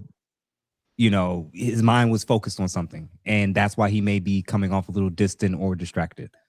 How about she's displacing her negative emotions because of the gap in her believing something is wrong and now asking him what's wrong when she's the one that's feeling that internally? This is normal stuff that happens in couples all the time, but she framed it in a way where men have to only see it in a negative way in which the man's doing something wrong, and men need to conform to make the woman feel better. And I think she even said a quote or said something along the lines of like, women's emotions or feelings matter. Yeah. That's not rocket science. Men's emotions and feelings matter too. So it's like the lack of depth when she talks was very apparent to most people who have gone through, I think, our level of training or education. So the reason why I think Darwin is right is that doesn't matter to the people who rock with her and support her and will platform her. It doesn't matter. And I again can say two things. Desired outcomes. Yep. It does, unless the people who supported her, purchased from her, asked for refunds, take her to court, try to do some class action lawsuit of some kind. If they don't do those things, that further proves it didn't matter. No. It doesn't actually matter. And that's the bizarre part, where it's like, this is going to come and go. Either the people who have the means and ability to try to hold her accountable will, but those of us who've never really platformed her, supported her, purchased her products, there's actually probably little to nothing for us to actually do other than what we're doing now, which is just giving examples to let people know there's a gap between people who actually did it and then the people who are potentially kind of capping. You know what? I don't feel bad about those. I think the last few things that psychologist said before she got off was, it's a problem when you start hijacking the titles of things that many people in the profession have worked hard for, and they done licenses and exams and stayed up all night studying and preparing for, and had to, sit in front of a panel or whatever what she was saying. Yeah. I could care less. And the reason why I say it, no shade to people who actually did the work, but I guarantee you those same people that look like her is pushing the agenda and supporting and championing the agenda, that you can go hijack the identity of men, of a male, or the identity of a female. They wouldn't bat an eye to it. They will probably get out and march for it. But when it comes to y'all titles, don't hijack our titles. Oh, give us our balls back, and then now we can come and support each other. But if y'all are saying that you can walk into the women's bathroom with a dick between your legs, we got a problem. I'm not going to show any remorse. I'm going to just sit there and laugh and say, welcome to my world. Y'all pushing it on one end, push it on the other. Y'all going to allow it on this side, allow it on the other side. He got an argument, because the very same group that's riding with her the most is the same group that lets anything go when it comes to politics, identity, what you can claim, what you can become. You're right. Now they want to draw the line when it hits too close to home, which is weird that they'll draw the line at their degrees and not their gender, but that's neither here nor there. Dave and then Mumia, man, I want to hear from y'all. What y'all thinking? Okay, so I used to like the restaurant called Chicken George. It was a phenomenal restaurant. Chicken George was played by one of my mentors, Ben Vereen and Root. So I don't appreciate Chicken George catching strays out here.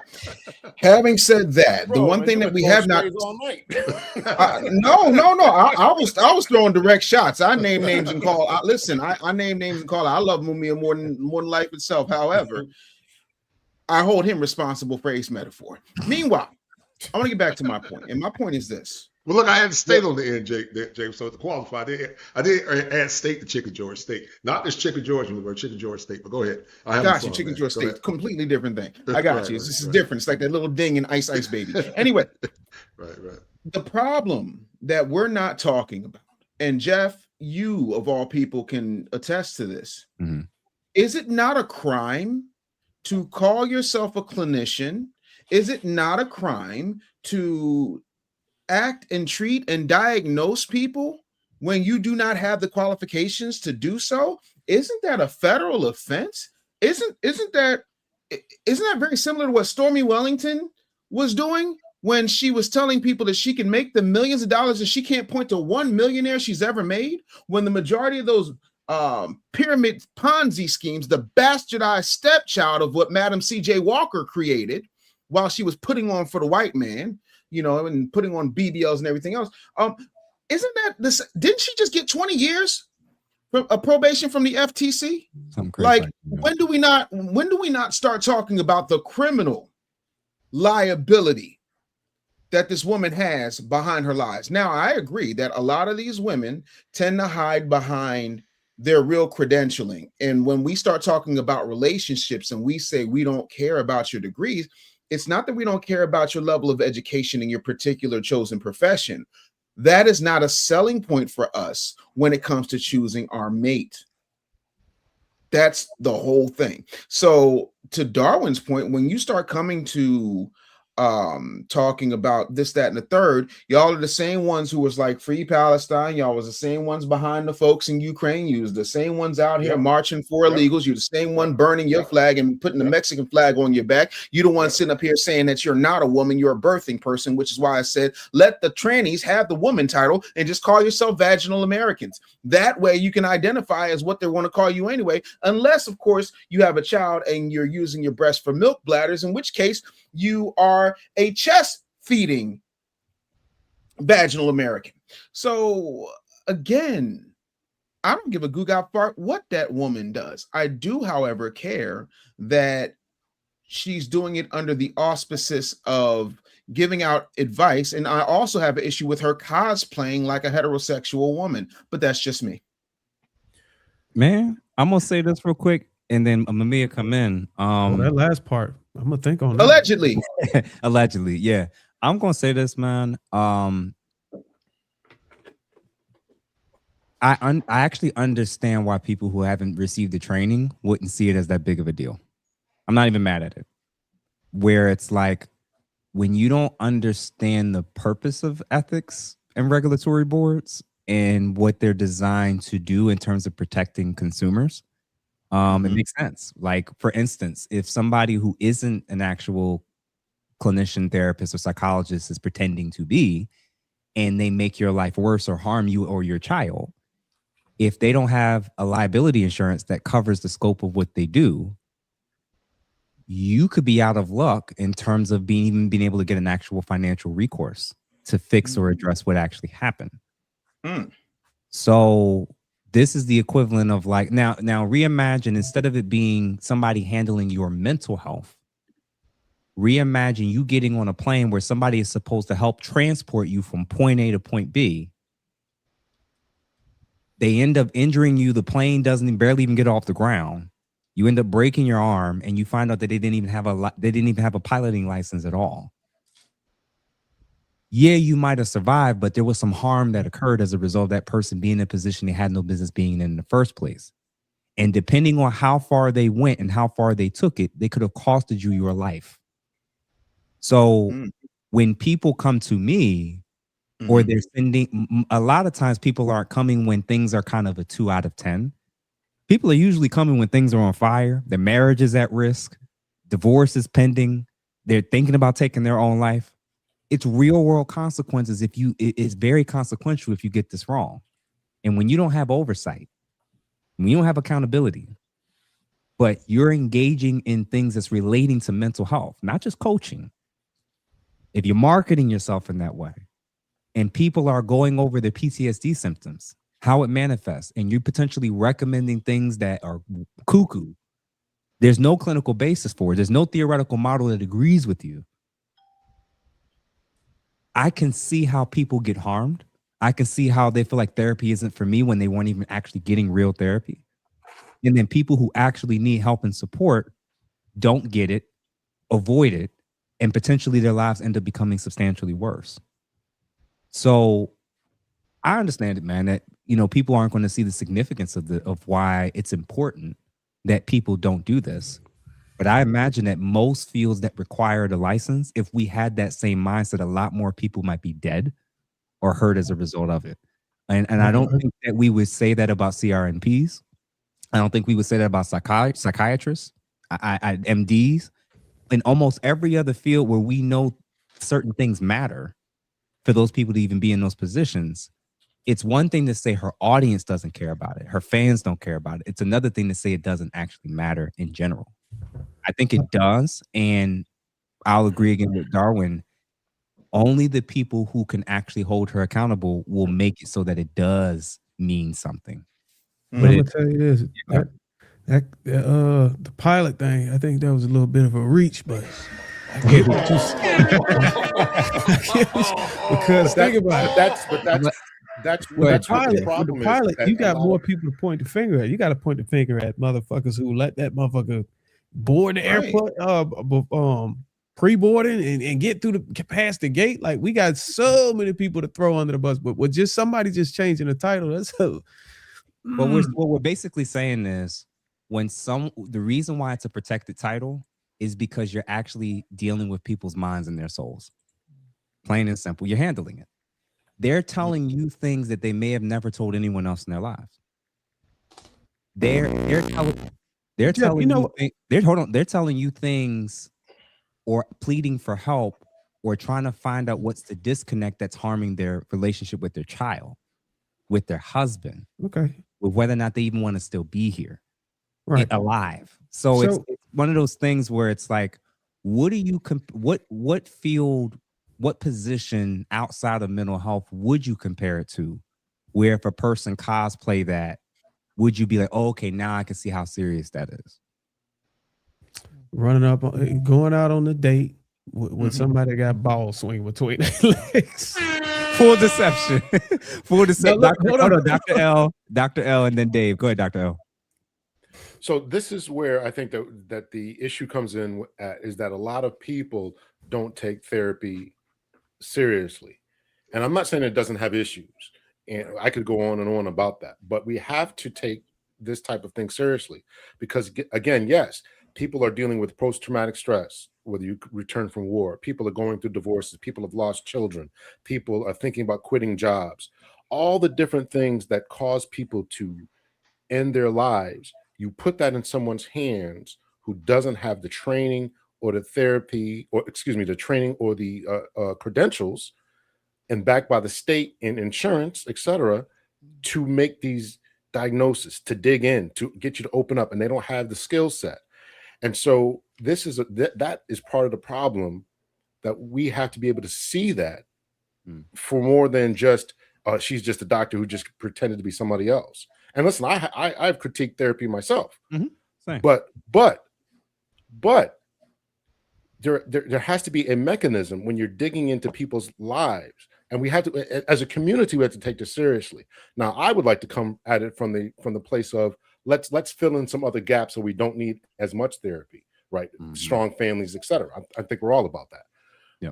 But for those people who don't have that luxury and who are reaching out to save their life, save their marriage, save their children from going crazy out of school, they need someone who knows what they're doing to talk them off of the proverbial ledge. Dr. L, something so severe. You don't think that?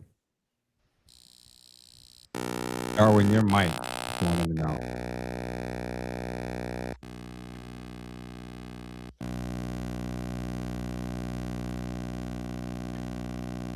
Is it just me, or is it Darwin's mic?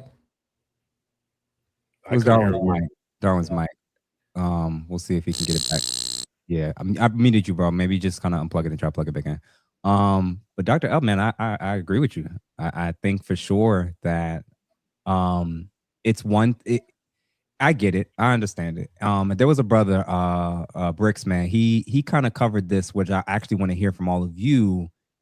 This conversation about Cheyenne and what she claims and whether it matters or not, and who's legit or who counts, who's really doing work or not. This brother kind of covered it from the coaching angle. And I wanted to hear and see what y'all think, because I came into this space critiquing the APA, regulatory boards, things that I think have happened to the field as a whole. So I already know I'm about to get my certification in coaching as well, because I don't know how long I'm gonna be allowed to keep my life personally.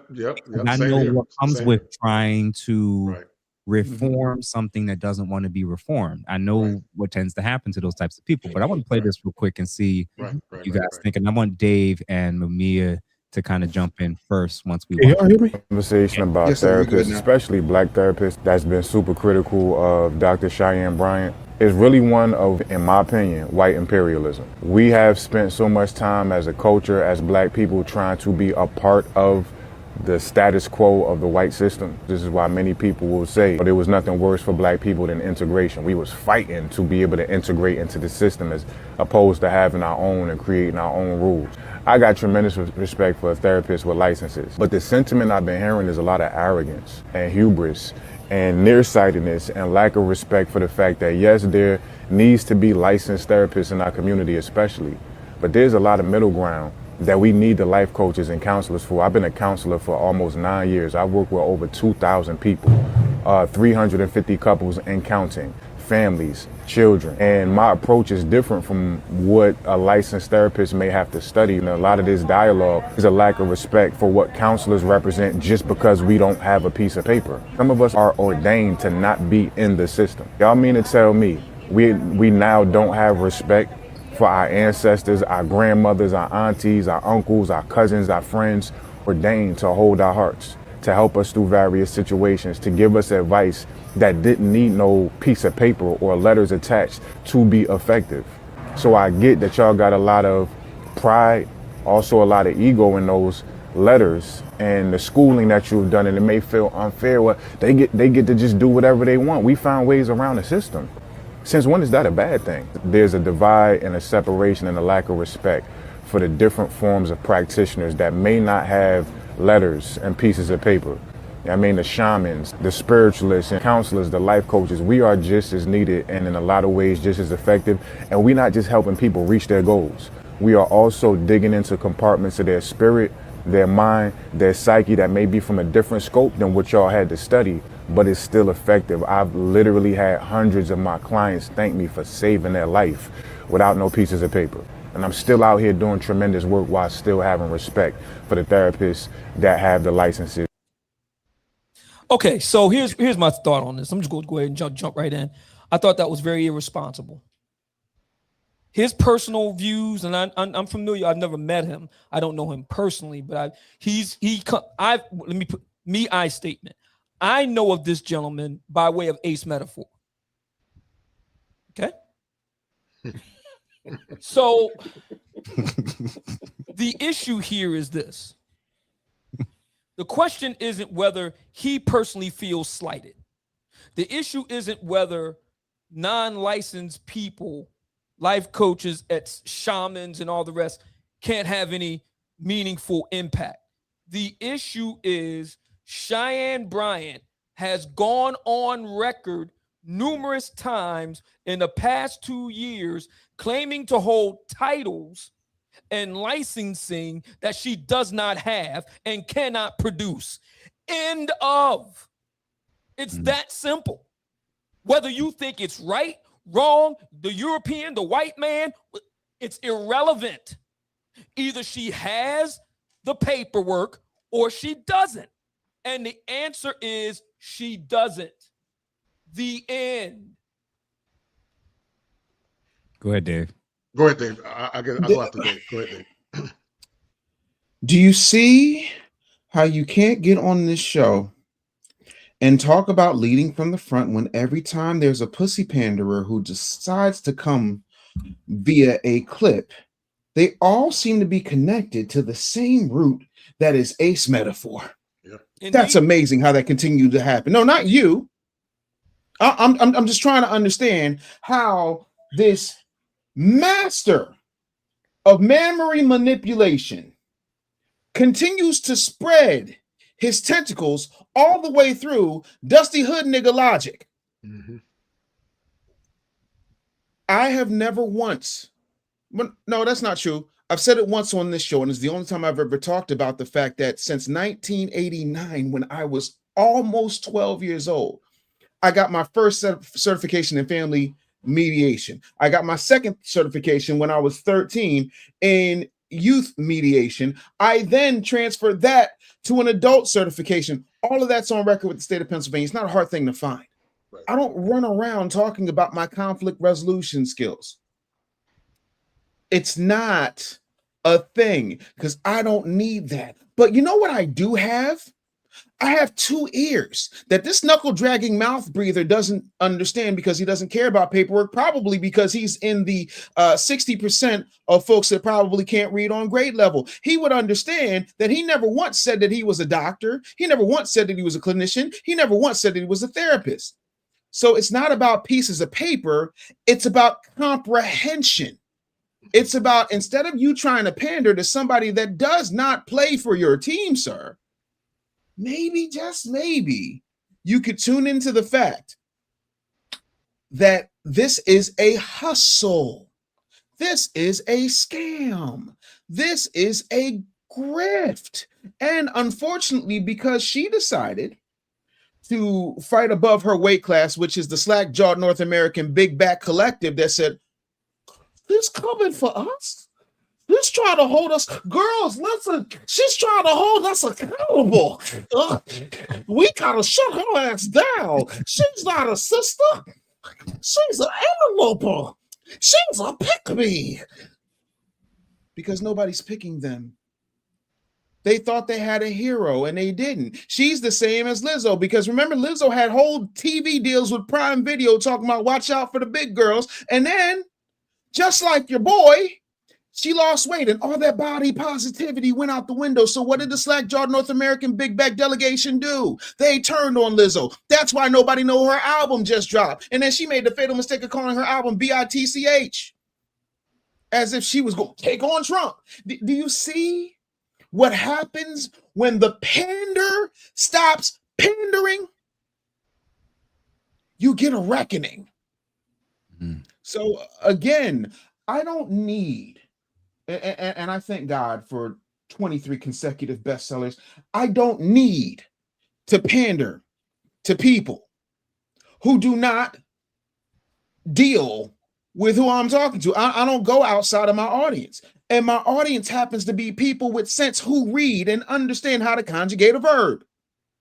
If that ain't you, that ain't my problem. But I'm not going to listen to somebody who's shooting a video while waiting for a bus talk to us about how we're wrong for pointing out the obvious. Next thing you know, the sky is going to be red according to this knuckle-dragging, mouth-breathing panderer. Man, gone. When is Ace Metaphor coming on this show? When are we getting Fluff Daddy on here? You going to call him? You going to call him, leader? You going to bring him to the table? Leader, you overquiet over there. I know that microphone works. Darwin was the one with the microphone problem. Are you, Mr. Leader from the front, going to call the eat him from the back puff piece panhandler to the table? When is Fluff Daddy coming?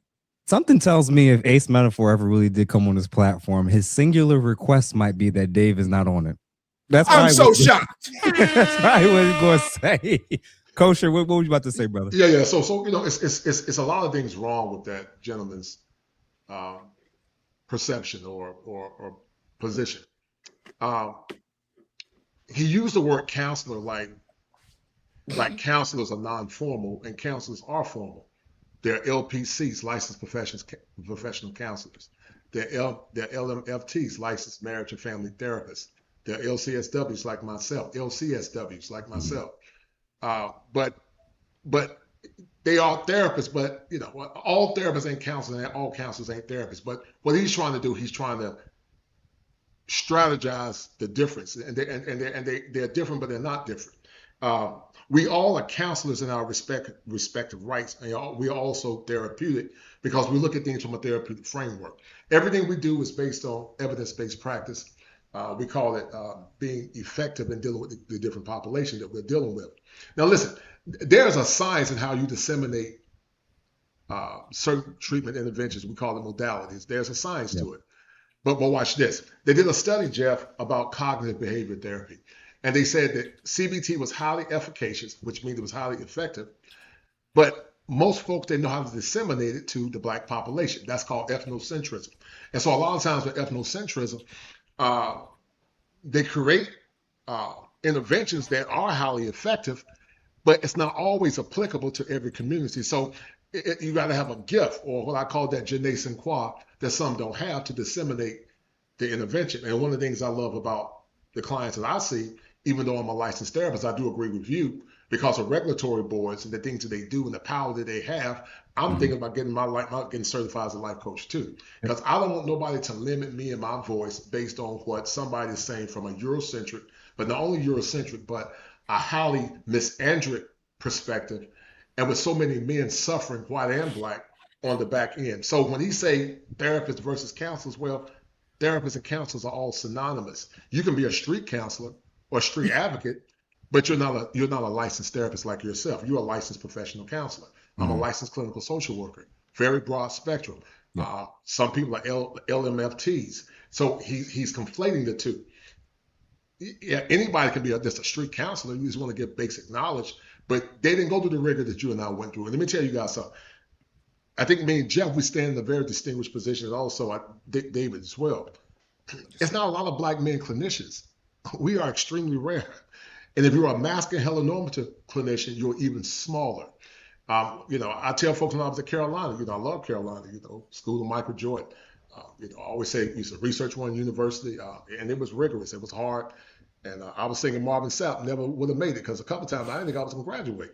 Not because of the rigor, because of I can't keep my mouth shut because I don't tap dance, And so when you 6'5" with a deep voice, it scares people. A lot of folks, they use a big black man that speaks well. You become a trifecta Negro. You become one of those Negro agitators that they don't like.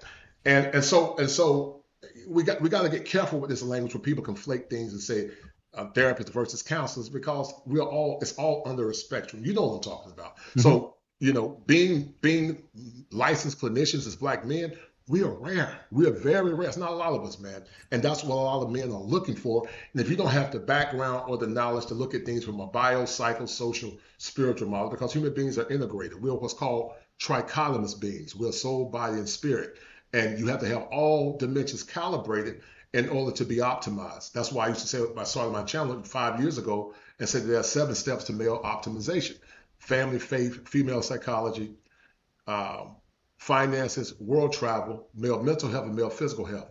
If a man can master those 7 principles, he become kosher, he become optimized. And that's where I started my channel at, because I didn't look at things just from a sociological worldview. I look at things from a schematic worldview that encompasses all those different dimensions.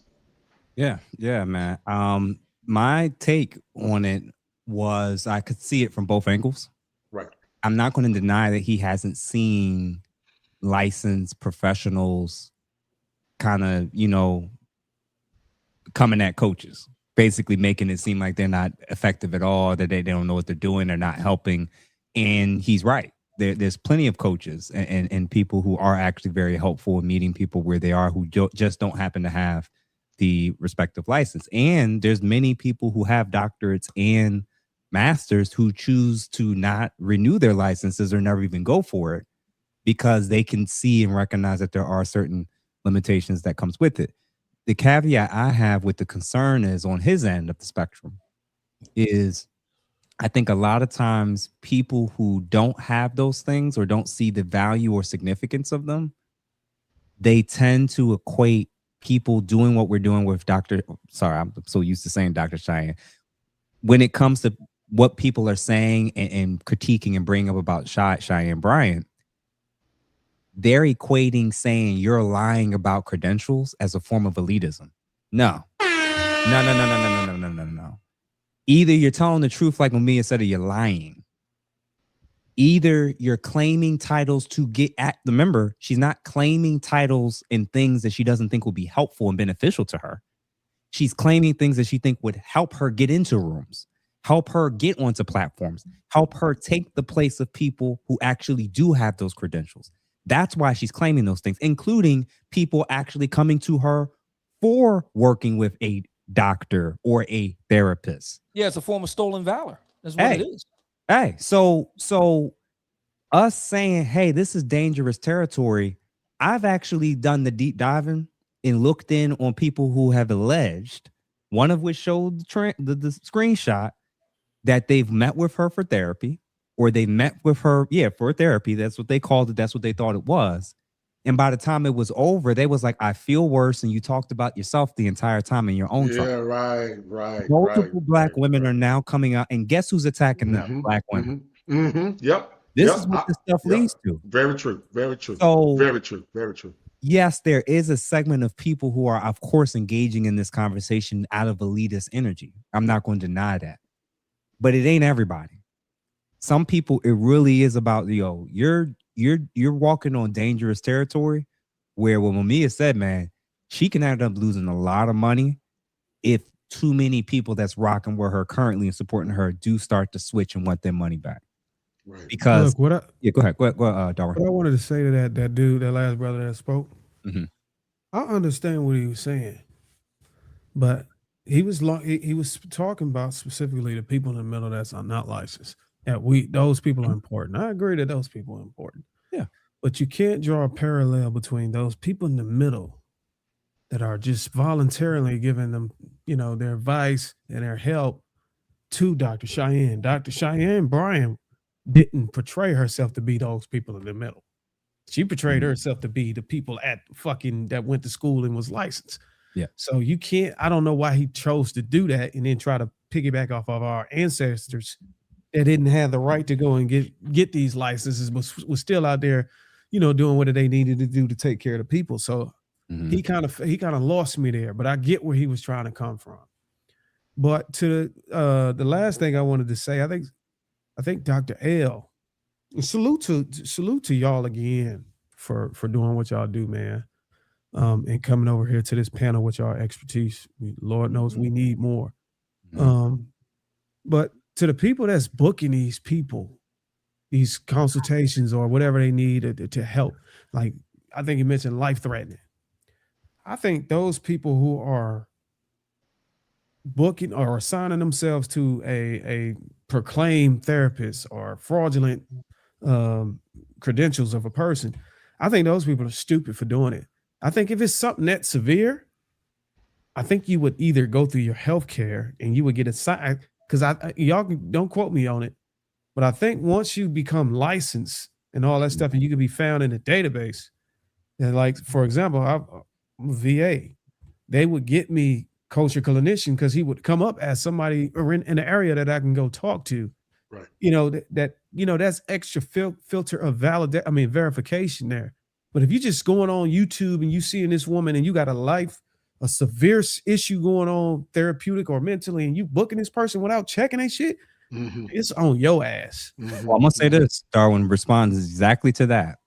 This is why the people who have worked in mental health and worked in community behavioral health knows why this is such a difficult issue. You got people who's living $10,000 above the poverty line and expecting them to go through all these hoops to know who it is. When they show up to institutions, when they type in therapist near me, they're going to go off of what they think.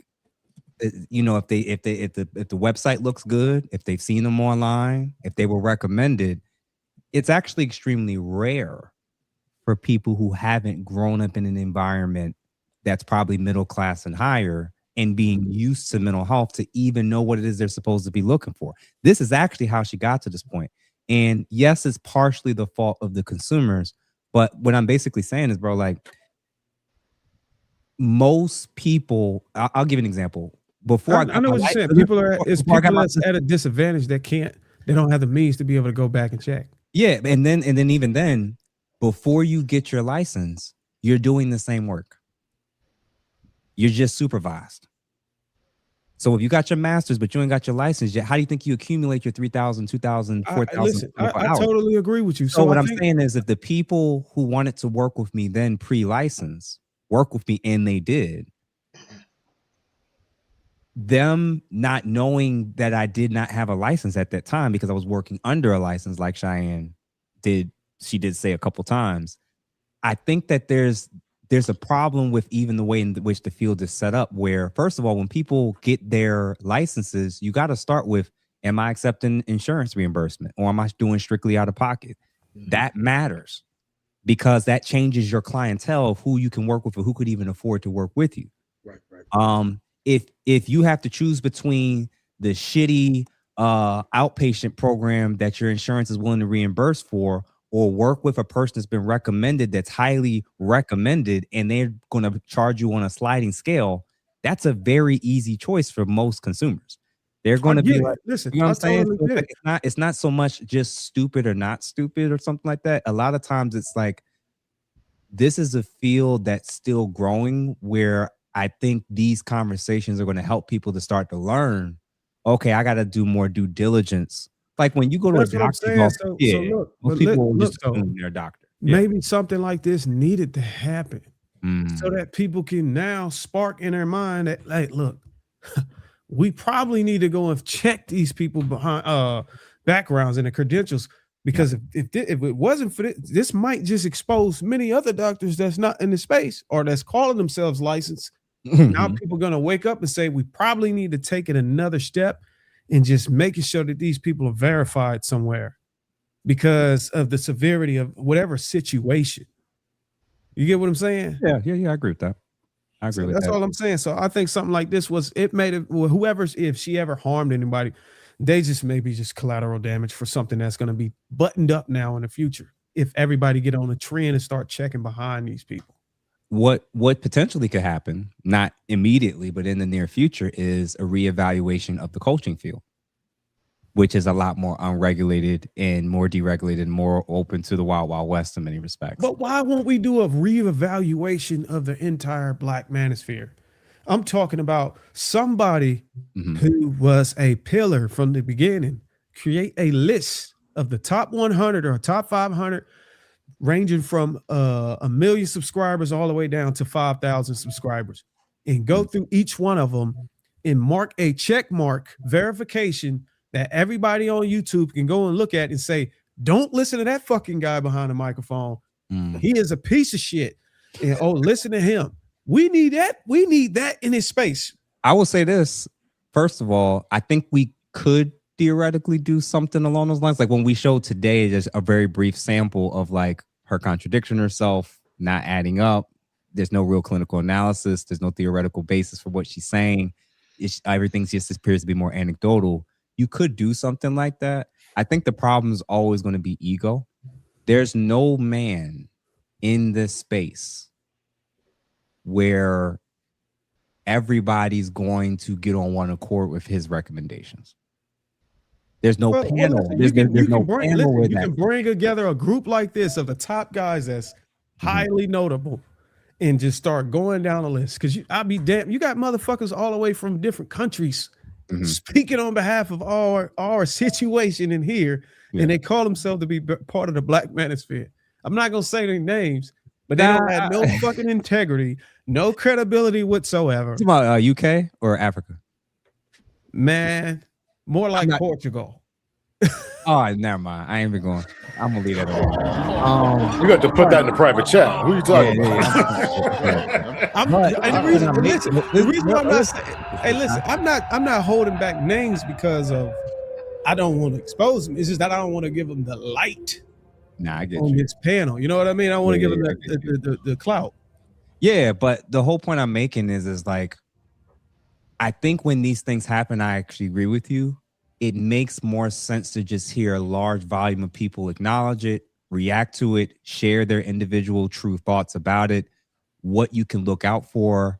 I think more people have learned about the mental health field and process to get to getting their dissertations and what you need in the last 2 weeks than over the course of their lifetimes. I really do. I think hundreds of thousands of people now are a lot more aware of checking out Parchment if they want to look at where to look for dissertations, where to look up Google Scholar. Or I'm just watching and seeing people who may have not known, wouldn't have gone that far educationally. They're so much more aware. When you watch 20 videos of people talking about, she can't verify this, she can't verify this, this is where you would go to verify it. That is people being educated. So like you said, something like this probably needed to happen. And now I'm in agreement that I think as a result, there is more scrutiny, but there is more education that's finally starting to unfold. Hey, Darwin. You go ahead.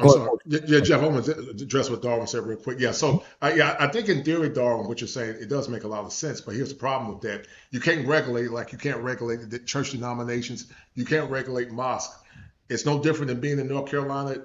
David can start a church, Church of God in Christ, of all people. I can start the same church. They're just like the manosphere is like denominations. We're variants of one another. We're like satellites. Could you get one large conglomerate like similar to what Obsidian is doing now? Perhaps, but you still can't regulate other men coming up with a similar name or a different name and say, okay, that's his denomination, but I'm something totally different. Well, culture clinician, I wasn't really talking about regulation. Right. I was talking more like identifying. It was verified. Those people that are going to still be able to go, the people that are unverified, or don't got the stamp of the manosphere, sort of like that, they can still continue to go and do their content and do whatever. But we know who the guys are that are credible, and we know who the guys ain't. I believe you can do that. If you got two knuckleheads from outside of this country that can put Fresh and Fit Miami on their t-shirt and just I'm talking about captivate most of our black men in here and get them to freaking do whatever the hell you want to do, whatever the red pill. We could do it. We can have the same impact influence if we come together as top guys in this space and say, look, those guys are not good for you to listen to or for you to follow behind. Be careful with what information that you take on from these guys, and just have a list, and that's downloadable. A link that's in the description that everybody go download. And people, I'm guarantee you, if it's some guys that got some notoriety that's willing to do that, people are gonna look at that list and be like, you know what, I'm gonna go see what he's talking about, and they might just follow, take heed from it. It's worth a shot. Nah, I definitely want to put some thought into it more, and maybe do a grifting series every so often, or once a month we rewatch and react and respond to accuse potential grifters. I just wanted to share this real quick. Create some content. And let each guy kind of close things out. This is my favorite MSW. Shout out to you, brother. He said you still have a license number as an associate though. Yeah, bro. The thing is, it's based on state, and also social workers have a 2-tiered licensure system that a lot of counselors or therapists do not. So you'll typically have an LSW, you'll have an LCSW. That's not really the case when it comes to LPCs. Some states may have a lower tiered counseling tiered option, but a lot of times they don't. So that's just a little bit of clarification, but I appreciate you for the comment, man. So everybody, we're going to be getting ready to wrap up right now. So I'm going to read off this last super chat, and then I'm going to let the gentleman kind of close out, starting with Dr. L, and then Kosher, and then our panelists. We have Dr. AJ. Again, thank you for the $5. She lost me when she referred to it as the mental health. Oh, mental health. Just like she said, doctorial. Doctorial is crazy. Is doctorial? I don't know, because I wanted to ask you this. I operate, a little bit differently. Is doctorial a thing? I mean, as a college professor, I've never heard the term doctorial, but I'm not. Is that a mental health thing?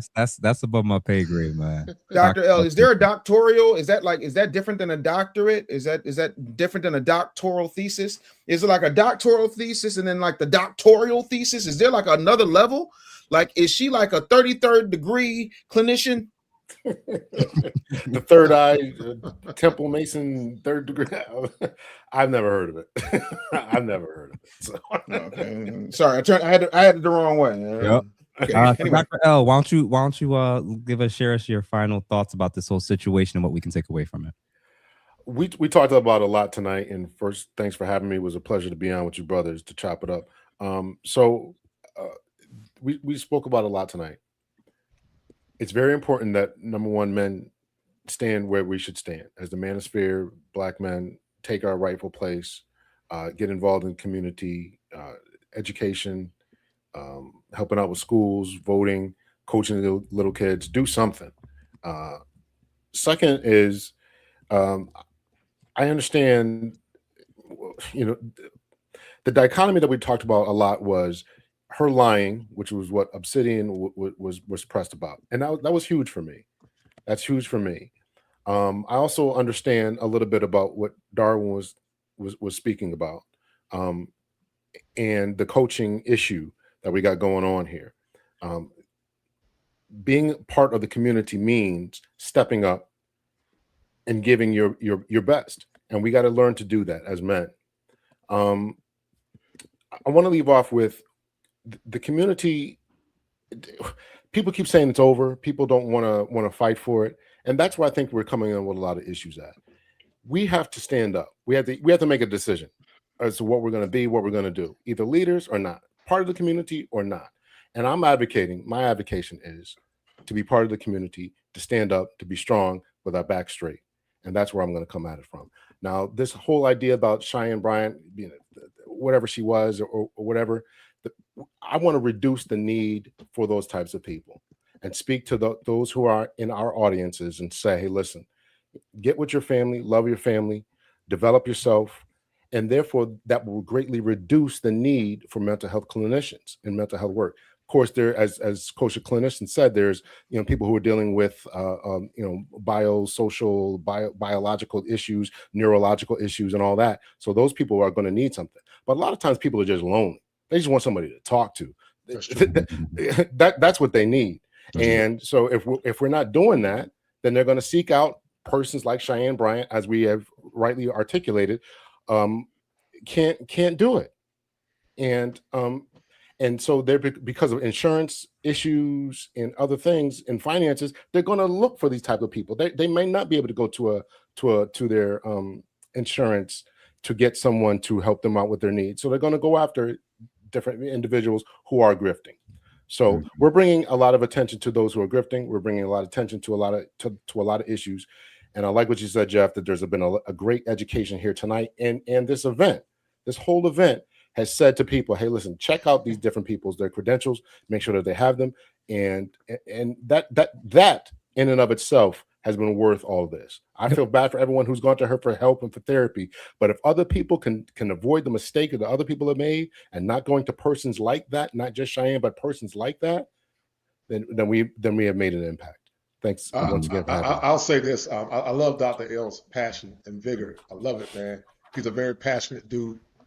He's a soldier, man. He's one of Connecticut's finest. Well, at least you didn't call me a warrior. At least you didn't call me a warrior. I didn't call you a warrior. That's totally different. A warrior. I didn't call you a warrior. That's different. but let me say this. I'll say this, because I do love your passion and your vigor. I said some earlier that when you got a generation of compromised men and defective women, you can have a level of unison in part. I do think that we can impact a percentage of young men and women in part, but here's the problem with that. As a behavioralist and working with at-risk kids, I did it for 7 years, man. If the home environment is not synonymous with what you're trying to sell, it won't work. And I'm not trying to be negative. I'm not trying to be nihilistic. I know what I've seen. And when you got compromised men always sell their masculinity cheap. That's why I like what Obsidian said when he was talking to Dontre Whitfield. You can't give your masculinity away for free, because masculinity is expensive. And so when you give it away for free without asking the women what to do on the back end, like the president said in the past, don't ask what you can do for your, what was the slogan? He said, don't ask what they don't ask for what your country can do for you, but what you can do for your country. Yes, sir. What you can do for your country. And listen, the world haven't asked black men, what are we going to do for the black man? Teddy Pendergrass said, you can't hide from yourself. He said, everywhere you go, there you are. Until the black woman look in the mirror and understand that the black man is the rightful king, we're going to keep having these circular conversations. I'm not against it.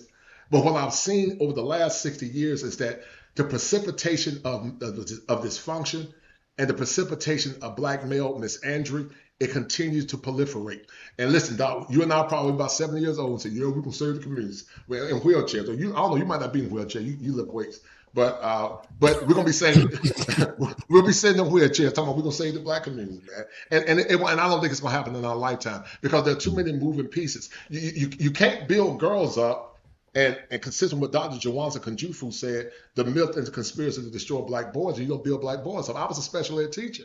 Some of my seminal work at UNC was predicated on black male advocacy and black boys. And it's not just black males, it's all boys. And so while we're constantly building women, we're lowering the vibration of men. We're telling them they're nothing. We're not building the boys up at the same rate. But then we're expecting defective, compromised soldiers to go out here and fight a battle that they were never nurtured to do in the first place.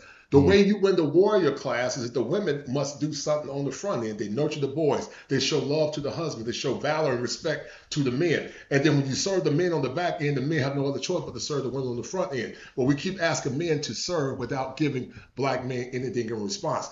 And I created a new slogan called AWOL. A lot of men are AWOL. I'm saying I actually had you on the post, man. I wanted to do the show with you. But a lot of men are going AWOL. They're asking without leave.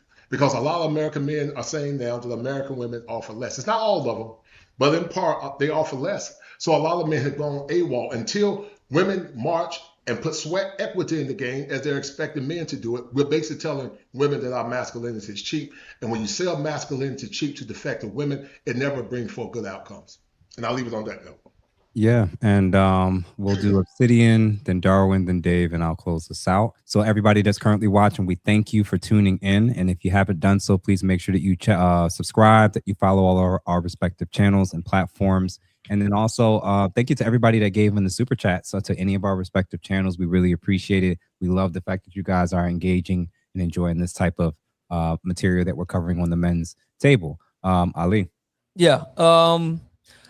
On purpose, I didn't say too much about where black women came into this, so I'm going to do it now. I did find it disturbing because of what has already been stated. It is true that the black men that we discussed earlier were the point of entry for Miss Cheyenne Bryant. But it's also true that she was able to build a large following off of this need for revenge. Mm-hmm. A lot of black women that are still very upset at our fallen brother, Kevin. Deeply upset with him.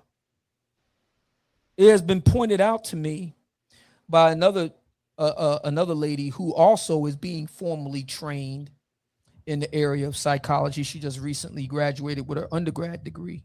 She's going on now to the next phase. She said to me that there are many black women that are very upset 4 years on. As a matter of fact, as I was reading all the coverage about all this on Threads and Instagram, Facebook, I noticed Kevin's name kept popping up. And I'm sitting there like, now, why would his name keep popping up now with this situation? I think there's a connector, and the connector is a lot of black women took great comfort in Cheyenne Bryant kind of finger wagging to all of these high value men. Mm-hmm. Took great comfort in that.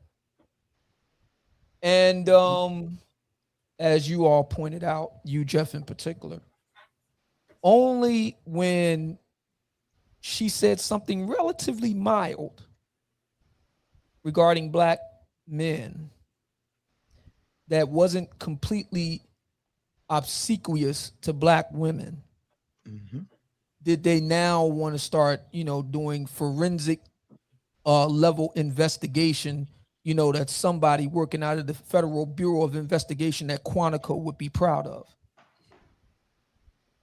That's a problem. And people talk about a gender war, etc.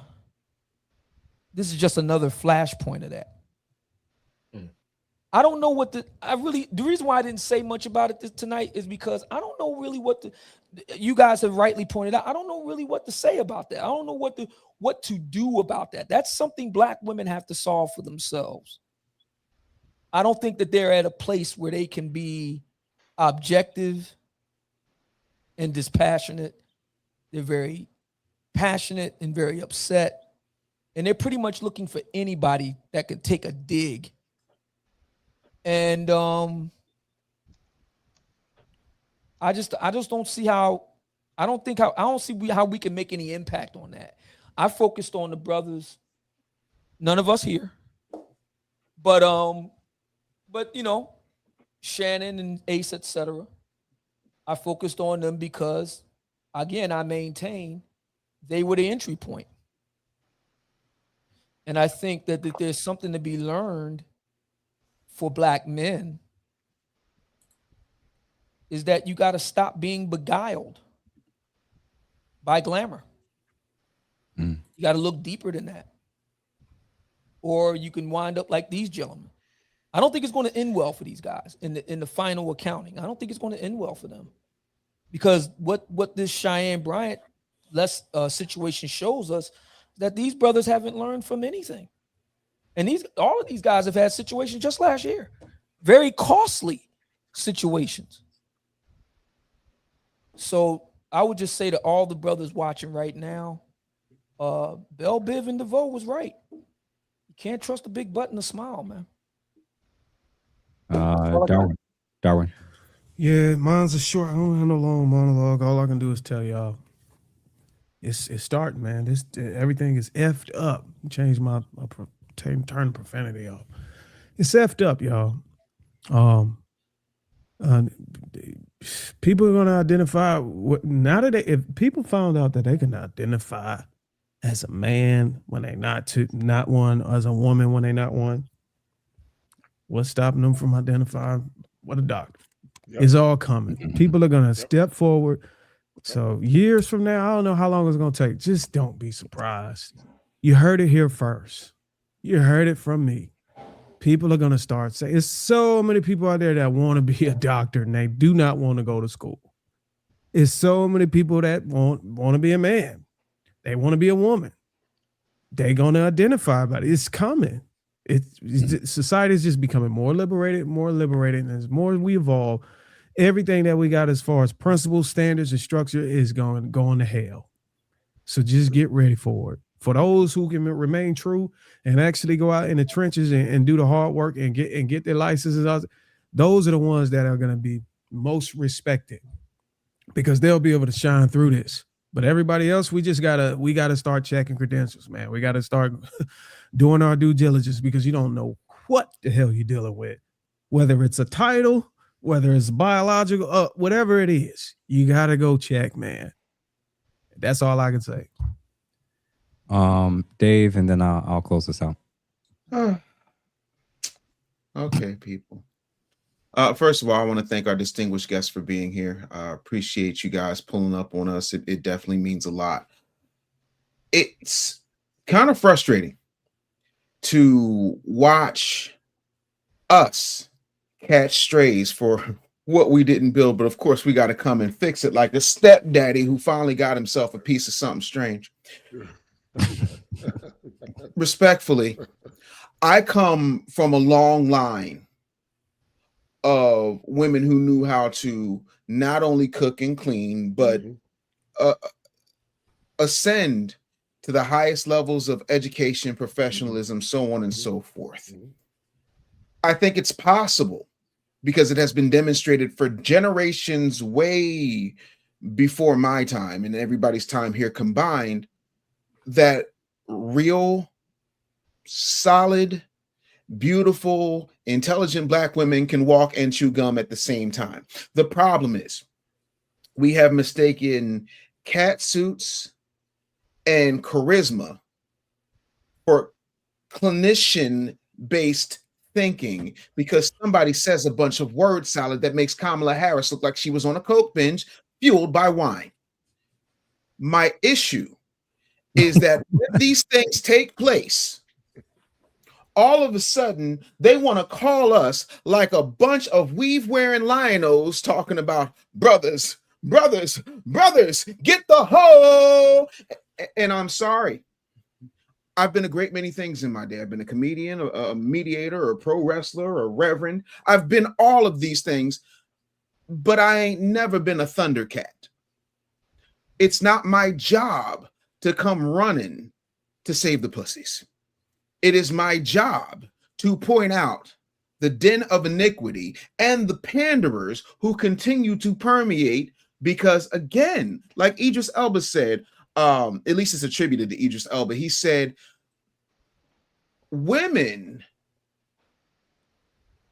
buy in to what they hear, which is why most men lie, and men buy into what they see, which is why women spend so much money on makeup. But the funny thing is, we forgot that there's a bunch of women who want to look like a Cheyenne Bryant because they think that if they just had that, they would be great. And the truth of the matter is, if you just focused on who you were and understood who you are, you wouldn't need to start appointing these fake catsuit lace-wearing leaders who will sit there and collect $250 for a VIP because somebody decided to rent out a local civic center to have conversations that don't amount to anything, but you do absolutely nothing wrong other than choosing this guy who's right here, who already feels emasculated in every single aspect of his life.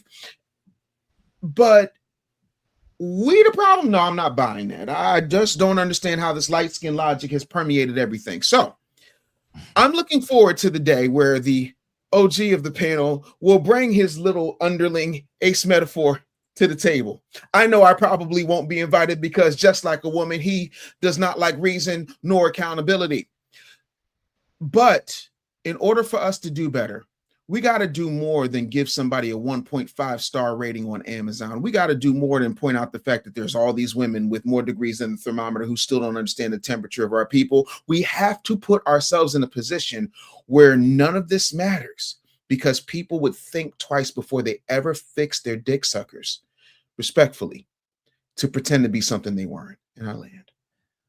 I'm going to say this and definitely close out. And I appreciate everybody, especially our guests, Kosher and DL. Dr. L, y'all are both absolutely welcome. We appreciate your feedback and a lot of what you added to this particular discussion.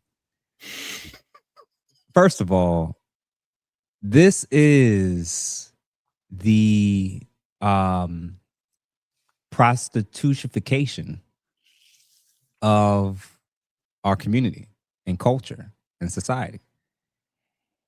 This is one of the icons right now. Meg Thee Stallion is one of the icons at this moment. Cardi B is one of the talking heads that's getting a lot of eyeballs and women's attention at this moment. The only way that these women can get to that level is by two means. Women have to support them, and men have to platform them or engage with them. So my view is a simple one, man. I'm not going to, I said it before, if they act this way, move this way, dress this way, they're not even yours. Of course, they're free to do what they want. So she's not going to be super much on my radar after this week. Unless it continues to pop up on my algorithm. It is what it is. I felt like you and myself, we've all said kind of what we think and what she may have not been honest or dishonest about. If she changes her ways, if she comes clean, it is what it is. But I'll say this. I'm going to say the thing that everyone she sat down with recently won't say. Shy. If you are who you are, just stand on it. If you have a master's or doctorate, you need to probably very quickly produce the paperwork or documentation to reflect that. I don't care if it's the dissertation copy, if it's their dissertation committee members, something. Number two, if you're gay or if you date women on the side, sometimes you actually should stand on that. And if you truly believe you have nothing to prove, now might actually be a really good time for you then to be actually authentic. Just a thought. And you might be shocked and surprised at who's willing to be on the other side of that truth. So when I point out those pictures of Cheyenne Bryant, it's not really about her as a person. I'm looking at her as a symbol. I've seen our women turn against women like Monique and Felicia Rashad when they've spoken out about the ways in which our women are presenting and conducting themselves. And I see who they support, no matter how disgusting and low their behavior is in the society, on presidential stages, and even in relationships with husbands. Women in this community specifically are sending a message that it's only the women who can't be controlled, who objectify themselves, and who sexualize themselves are the ones that are ultimately truly respected. And then even the educated women like Dr. Raquel Martin, Dr. Paging Shonda, psychologists, I'm seeing y'all even attacking those women who have the degrees that a lot of y'all brag about, and then some. Yeah. What it's making it clear to us is y'all don't care about intellectualism. Nope. Y'all don't care about receipts. Y'all don't actually care about degrees. Y'all don't care about anything other than women that stick to the sister code. And to stick to the sister code is to not call out embarrassing, disgusting, humiliating, and behavior like this. If she can claim those titles and dress this way and it doesn't change her level of support, that's actually more of a reflection for Black women of who it is that's your current heroes. This ain't about Black men. Maybe the few Black men that platformed her. This is primarily about who is it that you all are going to emulate, follow after, be like. I'm going to make it known, the women who want to play this game of y'all not leaders, but we don't want y'all to lead. Y'all don't care about us. Y'all don't protect us, but we get to do and say and wear what we want. If you haven't noticed yet, more and more men are just opting out of playing that game. Some are going to be single. Some are going to do the bachelor life. And many are just going to date out and deal with women that get it. Yep. That's it. So feel free to follow after the Cheyennes and the this celebrity and that. Go ahead. Yep. And let's see if y'all going to have the same outcomes that they do. Coach, go ahead and close this out, man. Yeah, I'll say this, man. You know, I did a show with Dr. Helen Smith. She was the author of the book called Men on Strike. Yep. And her latest book was called His Side. And Dr. Smith and I, when we were conversating together, she said this. She said, it's not that men are not on strike anymore. They left the picket line. They're not even at the picket line. They gone. They AWOL, man. You know, they gone. You know, they're absent without leave. They don't care anymore. And that is the repercussions of the current situation that we got.